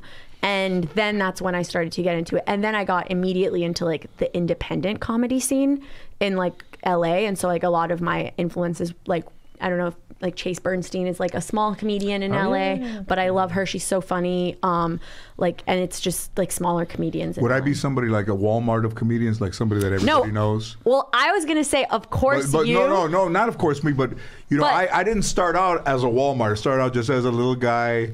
Yeah, I was going to say in terms of like your show, that was like formative in my life, you know? Like I watched that show all the time growing up. Yeah. And honestly, like I feel like they haven't made anything like it, I think, for like Latino, like it's almost 20 years. But I had like Manifest Destiny, I think is, where you can make things when Drew Carey, I love Drew Carey. Drew Carey lived in his car. He did a Tonight Show, and Johnny Carson asked him to come over to the couch, and he got a show on ABC, and he was like top 5 shows, and I would just be like, fuck, man. And he did the show with Bruce Helford, and I would tell my wife, I would say, like, where's my Bruce Helford? Like, where's the guy that's gonna help me? And I never thought I had a show, and then I got Bruce Helford, and we did that first show, and in that first show, they usually don't make a first-time comedian like a creator on a show, but I saw Tim Allen before he did Home Improvement, and everything is in their act. Everything. It's like your book. Everything is, you want to know about something is in there. And I remember sitting back there thinking, this fucking guy is just fucking amazing, and it's all about the one thing, like tools. Yeah, and like that big moment. That big thing. And I was back there. I said, man, I don't have that. And in the 90s, somebody gave me some constructive criticism, which I listened to. It changed the way I did my work, and 9 years after that, I had my show. And in the beginning, I would tell them stories, and the girl would be typing, and some were funny, and the way my grandmother was, and the way that my family was. And then I would start crying a little bit, and she would look up, and she would be like, "Are you all right?" And they would say, "You want to stop?" I go, "No. Let's keep going. It'll be funny." And in all of that, it did. Like the sad and the things that were bad about me and my grandmother, the mom, and like they all became funny. Like from that, you could make something funny. Yeah. And Bruce and the other guy, Robert, went to the president of Warner Brothers and said, "Hey, man, I know we don't really make creators out of like first-time guys, but without his input, we don't have a show. Like we're not writing it. We're listening to him, and that's what that happens." So, as comedians go and try to be, overall accepted, there is, in the nuance is where the fucking future and where your heart and soul is, not being like, I can see it in you and I can see it in you, that the nuance is the fucking shit that people attract to now. No, it's true. I feel like it is, like, it was those big moments of female comedians that like attracted me, but it's now what kept me in the cult of stand-up comedy is like seeing the people live in small rooms, seeing them in like backyards and like workshop their material. And especially like as a new comedian, you really have to prove yourself and get to the punchline very quickly because people don't give you like the time. But I love seeing a comedian workshop their new material and they're just telling a story and somehow they form this like whole arc and then they get to the punchline and it's just like 10 times sweeter. And I'm like, that's what kept me. But everybody has their own formula in their self. Like some guys, they try to be like a person or a derivative of somebody, but if you spend the time doing it, it all appears. It's all kind of like, if you see the stars and they all come to one thing, they all kind of gravitate to what's in the heart and soul. Yeah. I think this. So emotional. we love an earnest moment. Yeah, but I was poor, and then we start to do that stuff, and then everything. The last 20 years, it's almost 20 years, have been crazy, and even as sometimes I still hang out with the guys I hang out with, but I see myself different growing up, but I still see like whatever in protecting the flame, like the Olympic flame never goes out. Yeah. Like the fire's still on, like it doesn't. I've seen some guys where, and you see people where it's kind of going through the motions, and it's almost going and seeing magic. Like you can, if you see how they do the trick, it's not magic. Yeah. But in stand-up, when you see somebody that, like you say, workshopping somebody, but that they still care about what they do, it's, you know. Yeah, you can it's tell motivating. when. Yeah, you can also definitely tell when people care or don't care. Oh. You know, it's like very obvious. They don't show. Oh yeah. Yeah. Yeah. What time is it? We good? Oh, we still got like a half hour. Oh, nice. There was I mean, Did we say about Elon Musk? Like, Yeah, we kinda got away from but he that. hosted Saturday Night Live and didn't do well. But you wouldn't expect him to do well. Oh, I mean, what the fuck? Like, I mean, that? this is. the guy from Tesla. Oh yeah. Saturday, and everybody's like, Yeah. I mean, this is just like a side effect of him becoming this pseudo celebrity. I'll say. it's kind of like, it reminds me of like when a rich kid, like his parents pay for him to get into the right college. Exactly. And he fails at the Exactly. college. He sucks. He has horrible grades. It's like Elon Musk, like, paid for that spot. Yeah. You know, he didn't earn that spot. Yeah. Well, I mean, it's just like not the right avenue for him. You know, it like makes no He's got some sense. kind of Well, he's on the autism Narcissist? spectrum. yeah. Oh. He's an autism. Well, so like I don't know if that has anything to do with comedy, but like. But the fact that he's like not a performer has a lot to do with him sucking. You know? Sure. I mean, That's it. but also hell? at no point did he say, hey, you know what? I'm not a performer. Like, I'll come out and say a few things, but That is so true. He owned it. He was just like, He was here like, I am, "Fuck it, worship yeah, me. motherfucker." Yeah. Yeah. And it's not worthy of the. Listen, you ever see that documentary, The Source Family, about this Yes. this cult? You know that dude tried to fly in Maui on a hang glider, and he broke his back, and he was so fucking hot that he believed he could fly. Yeah.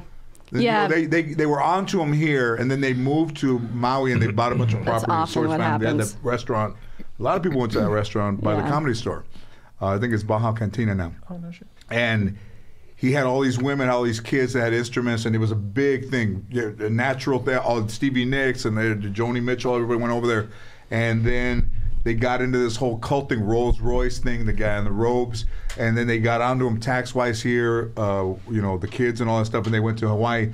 And the guy literally thought he could fly and jumped off this fucking canyon and broke his back. And he's like, oh. and he died.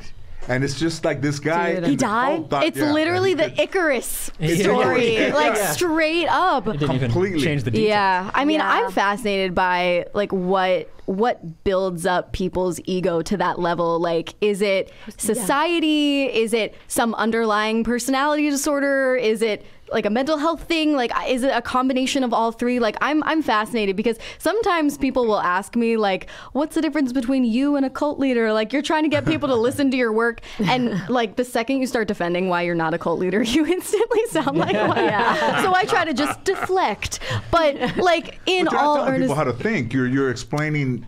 yeah, I don't mind if people She's a disagree. linguist. Yeah, I'm a linguist. She's telling them how to speak. Yeah, no, I'm describing how people do. Yeah. But I don't know. I mean, I think I am very interested in like people who seem not to have like any limits to the amount of power they want. Right. Yeah. I wonder, like, because I feel like before narcissism, like, it was very clearly seen as like kind of like this thing that like you're born with. It's like this like mental, what is it? What's the word? Mental Disorder, condition. Yeah. Yeah. It's kind of like a mental disorder that like you're born with or you're not born with. But with social media, I wonder, it's kind of like almost like anxiety. You know, you're either born with anxiety or you're not born with anxiety.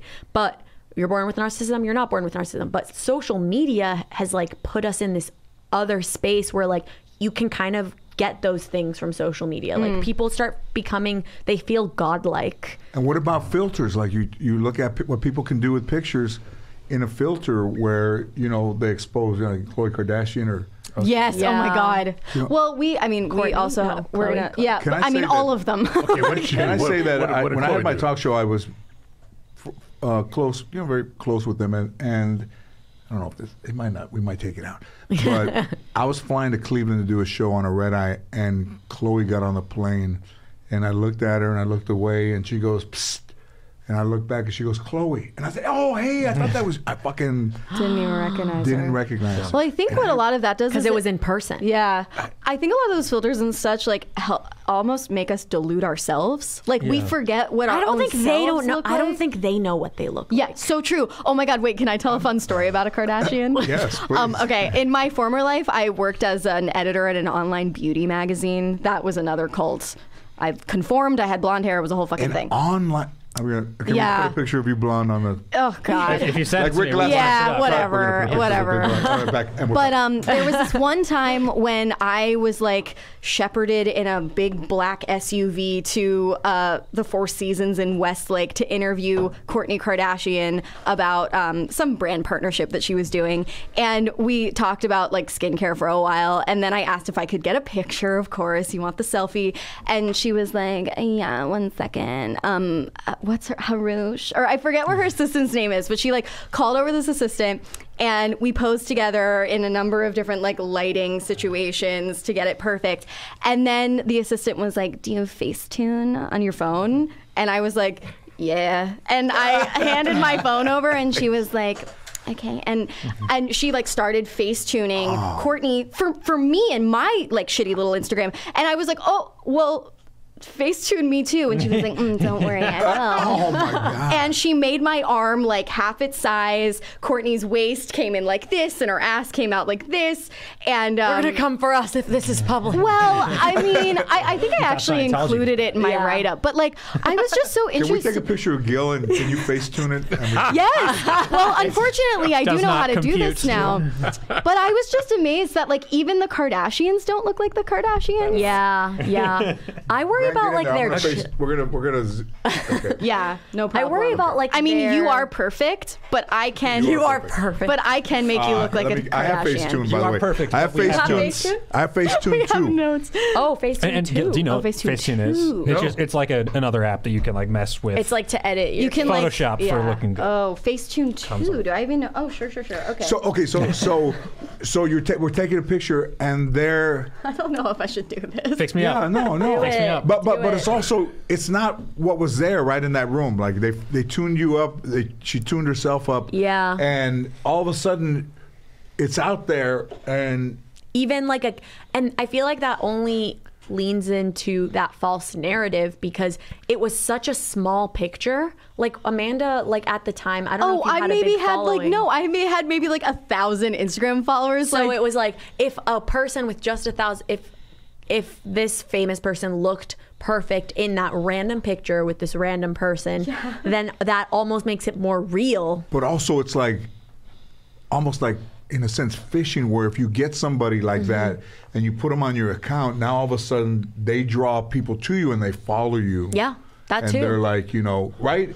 She's gonna make me look good, and people are gonna say, You "Oh, already look Gil, good. más puto." Oh, of course. but what on Instagram when you got your blue dot, right? Yes, You got the blue yes. dot. And then what were people telling you? Like positive things or negative things? Like I don't look, I don't read the comments. I don't. I really don't read that much, and I'm afraid to touch anything But you because did, Liza told me, be careful, don't touch any, don't link up because you don't have a double security yet, and we're supposed to hook up to give me the double security. Oh yeah, got to get the two-factor. So- Two-factor. Just want to like text your phone. So if like if you're trying to log in. Oh, you can do that straight on your phone. because somebody will try it. Yeah, we could set it up for you right now. Go. Come on, let's We're just- putting you I guys- had that up. We're putting you guys I to had work. to do Amanda's that. face Picture tuning. your He bad has guy to- will be out there, And then I just like tag myself. in this. untouched, untouched by human hands. Yeah, I need a blue check. How did I you don't get have one. verified on Instagram, Gil? Oh, you don't have a blue dot? No, blue dot. No. Do you have a blue dot? You do. Yeah, she's an author. Yeah. Yeah, Come on now. it'll be there soon. Hey, yeah, but you guys do you guys think you're similar in I think we're personality? very similar. We, In some yeah, I ways. think we're like Amanda's like, different- literally- Have you met a no. lot of people that? No. I think have you met a lot of we're people- different flavors of the same popsicle. Yeah, I think. Well, Amanda's like Wait. a little bit older than me. I think she's like more mature version of me. In a lot of ways. Yeah, we won't but- talk about my age that much, but sure. No, she's still. Yeah, I don't know. No, we're not talking about know. age. I just think she's a little older than me. But I got Amanda's like me, but elderly. But you know, But has she a looks sweater on, younger you have than a me, so it's t-shirt not on. like it matters, you know. Look at her face. Stop. I'm just doused in makeup. Okay, this is all I'm going to do for now. I don't really know how to toggle back and forth between, I think I'm probably the more like unhinged version. Okay. I feel like that tracks just based on. Oh. You see the before and after? Oh yeah. Oh, I didn't know you could Oh, toggle. dude, Gil's got some delts in this one now. I don't know if you can even see it. Okay, over there. okay. You didn't do anything to Grant? Let me see. No, because, No, I'm perfect the way I am. Thanks, George. Well, this is time consuming. I mean, think this is you what are. I'm saying is like, toggle? some people waste okay. this. Yeah. You know how to put, you know how to put wow. stories on your thing with the little. Can you show them how to put stories on? Yeah. You want to send him this Okay. picture? Here is the. But I'm on Instagram. I mean, you were very kind. You It's didn't unlocked. do anything. So You did shoulders. I just, you You gotta did show- carve this is out. like- You gotta carve out the shoulders. She didn't do it. Give like a nice look. filter on the face. See? oh yeah. But this will fuck with you. I mean, this is why teenage it girls does fuck are with you. miserable these days, is because they're not only comparing themselves to like everyone in the world, they're comparing themselves to like this perfected version of their own body and face. It's fucked. Right? Or if you put something like, the thing with me is that like 20 years ago I was 40. When the show started, I was 40, almost 41, 42. So it's on every day. I'm in my 40s and I'm 60. So when people see me, they're like, "Oh man, like, whoa, you look way fucking different." I'm fascinated by this, especially with the internet. It's like you can discover someone's now I have- old self. So now if you log like back from in. 10, 20, 30, 40 years ago, and then not realize that like Yeah. time moves even for famous people. And you can only do so much to I know, preserve but yourself. they live in like that your fucking phone. past thing. If someone And else tries to log it doesn't look good that people dye their this shit hair, is all or new if to they me. try It's to, just way more secure. Yeah, makeup it's it, all or new. I don't- they shade my under here, son, and you're like, I use my son, fucking him like and my charcoal daughter, under here to social dye- media to buff. kill, He comes down to my this. house. Contour and whatever I the get hell. on the phone, I say, And post pictures. nobody or wants do to just something, be write themselves. something. I know. It's very disturbing. Yeah. And like, I post mean, a this is story probably right like now. a cult that I'm in, like the cult of just beauty standards, Like I mean, the pandemic was actually good for me in this regard because I couldn't access like a lot of the beauty treatments that I had been Oh, do doing. you do that stuff? You do I mean, peels, I was- like facials and stuff. I did all that stuff, especially when I was working at that magazine. Like it was just in the culture to Right. dye your hair, get spray tans, get the eyelash extensions.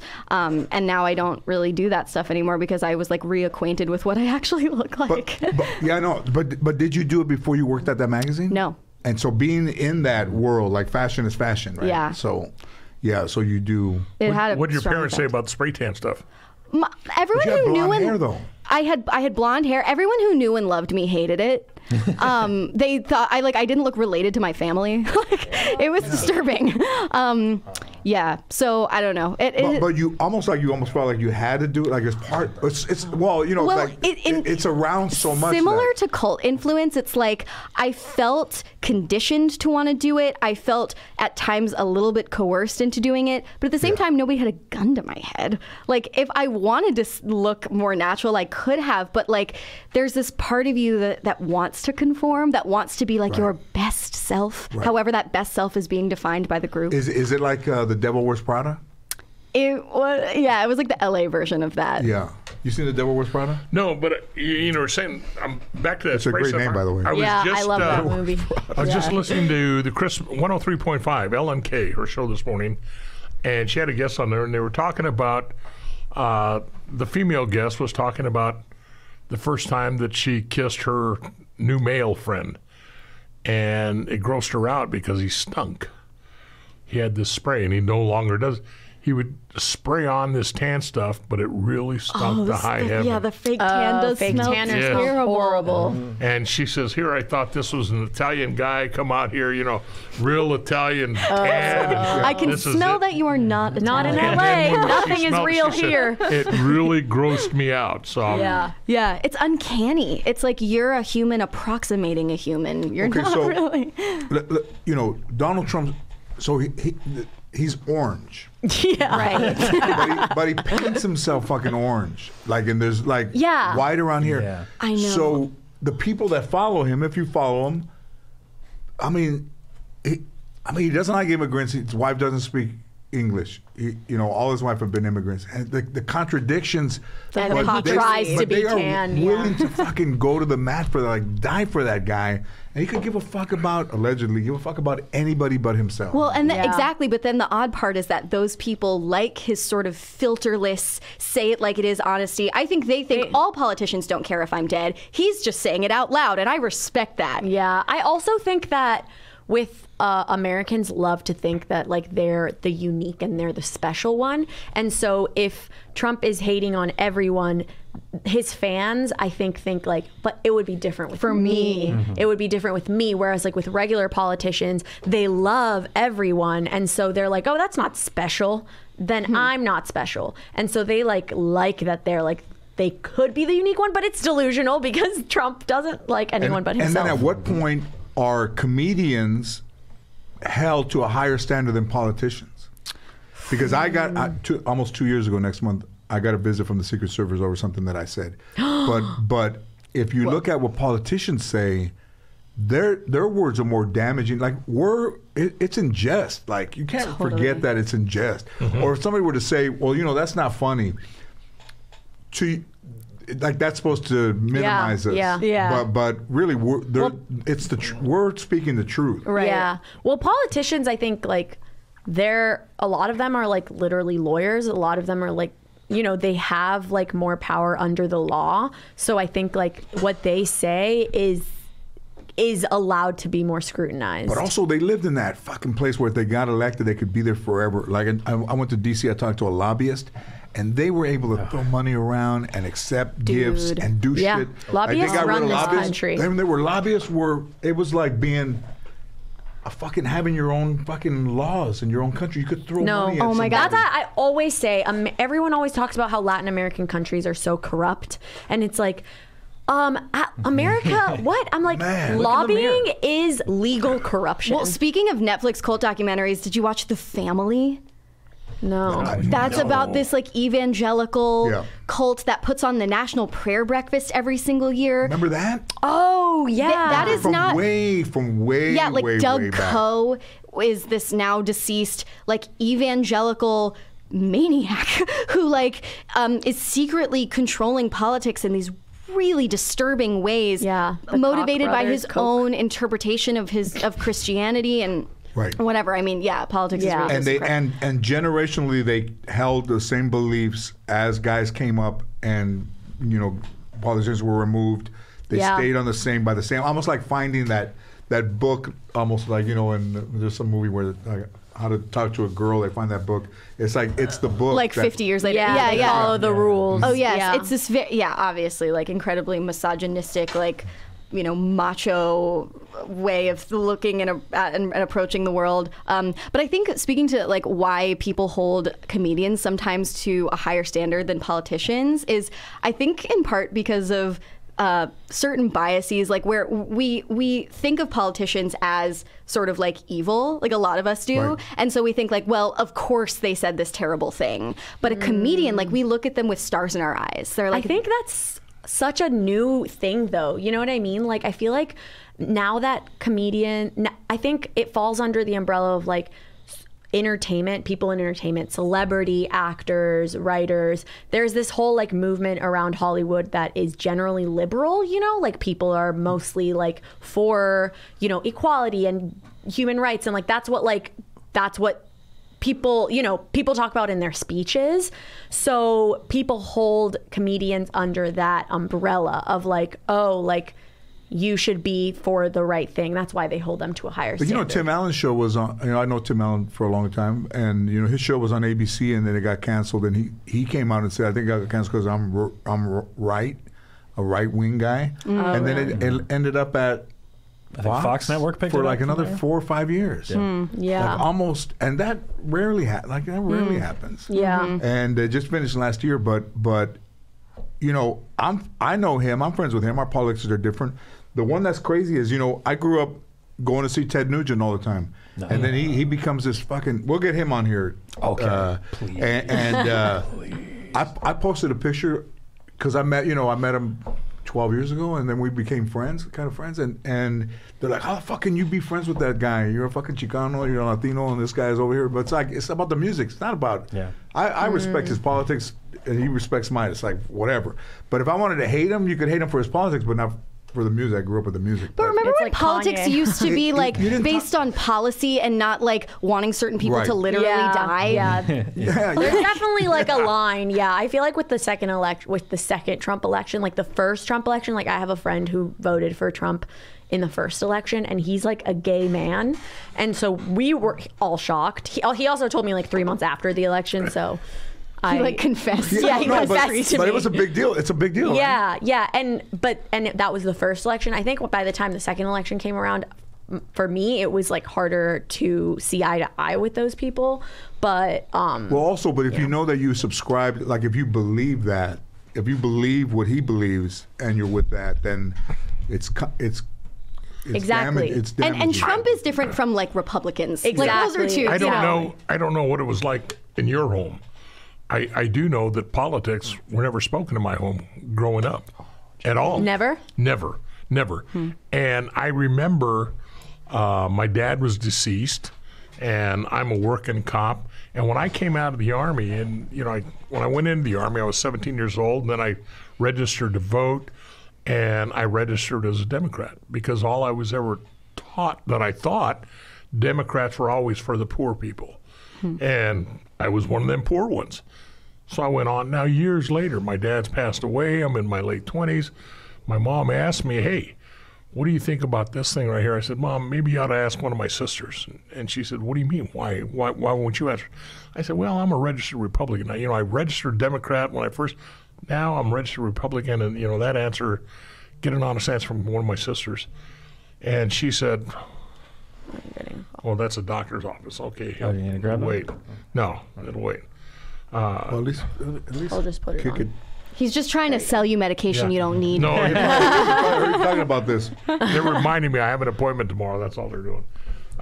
So I told my mom, and my mom just said, and what's wrong with that? You're a Republican.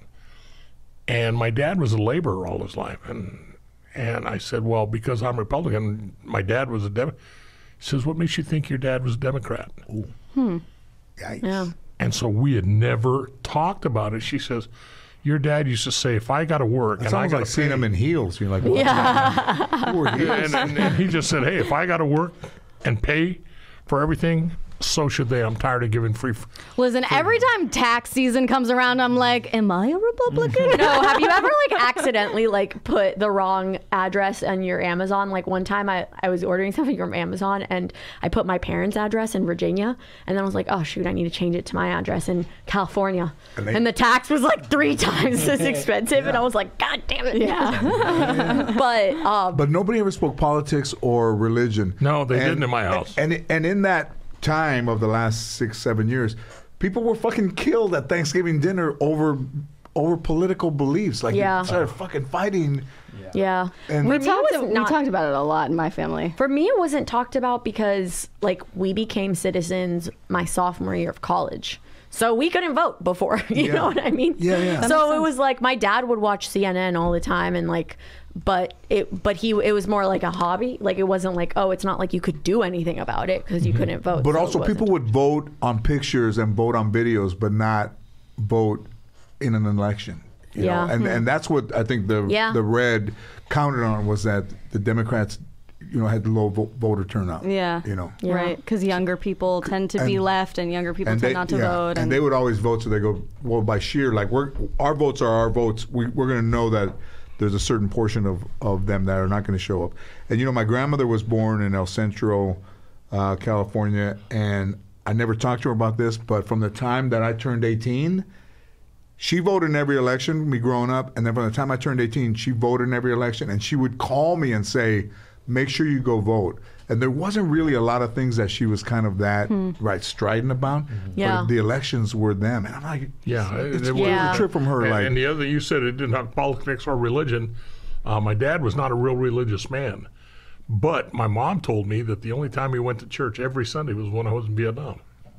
That's the only time. And when I came back, he, you know, And that's why you're here today. that's why I'm here today. But like it's I'm here with- comforting, I'm you here know, with it's friends. comforting. Yeah. My family, we talked about religion and politics a lot, mostly because my parents were like, ugh, religion. But but you know, I mean, Can you get by without it? I think you can, right? I still pray on every flight. I mean, I they saw a guy drive by my house today, and he went like this, Those things are I could comforting. see the street, and I guess he was starting the trip. They had like kids they packed. Oh, my dad he does went- that he went too like that. on long road trips. Yeah. He does. Oh, like, interesting. the- Well, but I mean, do it on flights. my parents like have this So do low-grade I. disdain for religion, but they Always. still brought me up kind of Jewish. But my dad's side of the family, I mean, this is kind of Kind of Jewish. I know. kind of Jewish. But this is So you say. But to bring it like all the way full circle, like my dad's side of the family, they were card-carrying communists, and in the late '60s, my dad's like absentee father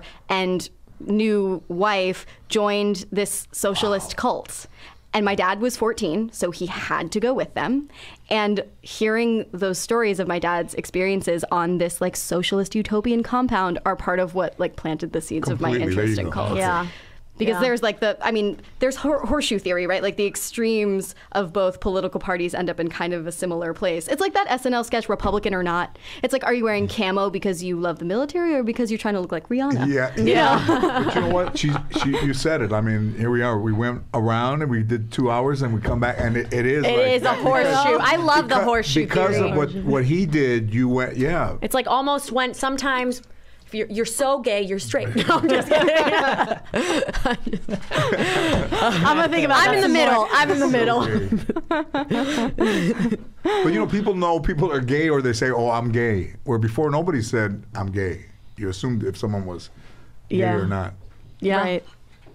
Well, now I'm like, So the things that were, I mean, as we evolve or unravel, as you go, the things that people held private are almost your calling card. Totally.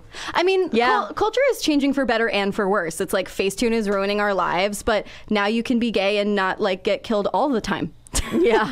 You know, I don't think I've been a little profound, but you know, these 2 hours here. They've been great. Faster than I've amazing. been. Yeah, I know. amazing. Sometimes Amanda But does fucking talk very amazing, like, fast, I and can't even sometimes I'm like remember all looking the over words and that I'm they like, were saying. But I mean, really, really fucking great. Yeah. I mean, Thank you for having us Have you here. not enjoyed it? I have. He's like, I've and I had can a blast. understand that bitch over there. Have we never met before or anything? I mean, met this out is there. really, Yeah. really good. we just met. Really good. Yeah. Thank you so much for having us. So would you consider yourself? I'm gonna make this offer to you. Tomorrow, I am doing the Laugh Factory in Hollywood. I sold out the Laugh Factory, Oh, snap. and I would like to offer you a spot if you feel you want to take it. I would love to take it. I will cancel my flight again. Right away. It's okay. I'll cancel it. Unless you're doing it some other time. Then Well, I mean, I'll cancel it. it's the only LA. I don't really do a lot of shows in LA. She's obviously not that committed to this flight. No, I have no. commitment issues. But he'll be there. I'll be there. He probably goes. I'll but stop by. you know, Yeah, Yeah. I will push the flight. And I I can don't- get credit, you know? I don't really these do days. shows in LA. You know, other the theater over there. But these kind of things are kind of just pop up things. Yeah, no, I would love to. I will All be right. there. Yay! That's fun. How I'll about come that? watch. Let's do it. There we go. All right. All right, we'll Momo reconvene gonna be tomorrow. there? Yeah. Ah, Cool. You know, I didn't know anything about fashion growing up. You know, and Momo Rodriguez come here. I sent him I got him some Gucci sneakers for Christmas, and he goes, "I could get used to this." You forget when you grow up, you know, buying shit at JCPenney or Kmart or White Front or Zodi's, wherever. I'm still buying a and, Skechers. and you forget that some Yes. people around this world make some really nice shit. Yeah, that's true. Yeah. You know, like you're just like, what is that? Yeah. Yeah. Again, if the Scientologists want to send me on vacation, I will I don't think accept. I'll send you on vacation. Well, George is like, I'll send you on. No strings attached. You and your man, no strings attached. You don't have to come back and clean out that thing on Franklin, you know. But, you know, I drive by the Celebrity Center. Yeah. And they own they own a lot of stuff. They own a building They do. across the street. And, you know. On Sunset? On Franklin. Oh, on Franklin. And like over there by Gelson's. Uh-huh. And there is zero activity outside or anybody hanging around or talking outside, because that building, I think they bought, and it was kind of like an older, maybe not trans, but older, some older people, and they bought it, and immediately they fixed it up, so it looks way different. But also, the shades are all drawn, and you never see anybody outside. It's so creepy. It's creepy. Yeah, I mean, speaking of politics, like I remember looking at a map, like when the last election was happening, where you could see like pretty granularly, like neighborhood by neighborhood, what in LA was blue and what was red, and it was like all blue except for Beverly Hills and this one little sliver, this one little triangle in Hollywood. It was the Church of Scientology, just like this, their property. They're like 477,000 square foot property. They have a lot of. They have so much property. They got, on Sunset, they there have a needs to production be like a studio, loophole in the fact that they're a nonprofit. Like we need to find that loophole and expose them. I think they tried to do that, and then they just threw so many lawyers at them. They are Exactly. so They litigious. They are like, so fucking litigious. They like outsued the IRS. Yeah. Which is like one of the only the IRS said we give, like, okay, you guys are tax free for the church. That's crazy. It is crazy. It's so tricky because it's like freedom of religion, that's constitutional. If you like prevent the Scientologists commit an ungodly number of crimes, and those should be like persecuted and prosecuted, but it's like we need to get their lawyers debarred. But you know, but they also will like follow you around if you break into church. You know, it's true. Leah Remini and Angelo. Angela's been in here. And I hope not. Just throw allegedly at it a lot. Allegedly. We do that a lot on the show. But, you know, I know Angelo. He's been in here, and Leah I met a couple times. Great. And then I saw her show one time, and I thought, how courageous somebody is.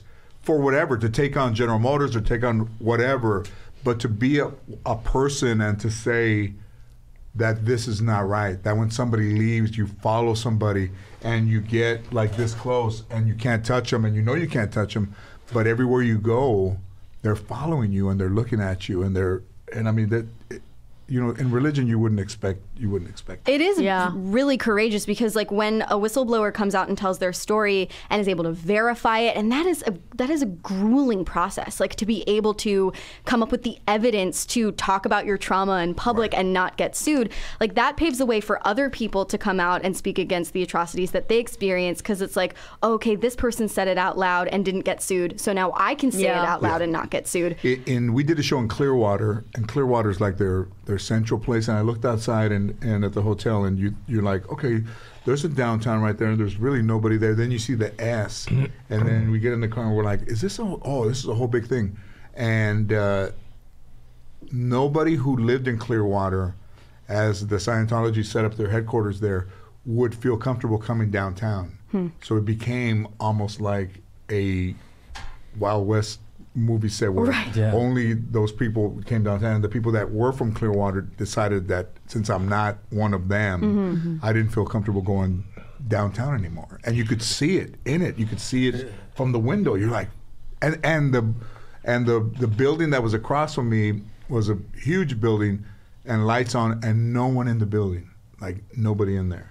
At all, ever. Wow. It really is crazy. I mean, you said this on one of our episodes when we were touching on Scientology for a second. Like, L. Ron Hubbard really just was kind of this, like, super nerdy sci-fi buff who took it way too far. He could have been like J.R.R. Tolkien and just, like, wrote a bunch of Lord of the Rings type books. Not that sophisticated, but, like, and went on his merry way. And you were like, what happens when, like, a creative writer drops out, you know, and doesn't write anymore. They're like, oh, now I have to control people. He was getting a penny a page or some shit, and then when he was in the Navy, he bombed his own people. Like they said, really? You're out, man. Yeah, he bombed this friendly fire. fucking A. All right. That's awesome. Thank you, ladies. Thank you so much for having us. Check out the podcast. Sounds Like a Cult. Check out Amanda's books. You have Cultish. There's another book. Is it Word Slut? It's called Word Slut. There you go. Yeah. It's called Word Slut? The other one. This one's called Cultish, the Language of Fanaticism. Woo! Language of Cults from Scientology to Soul Cycle. Thank you.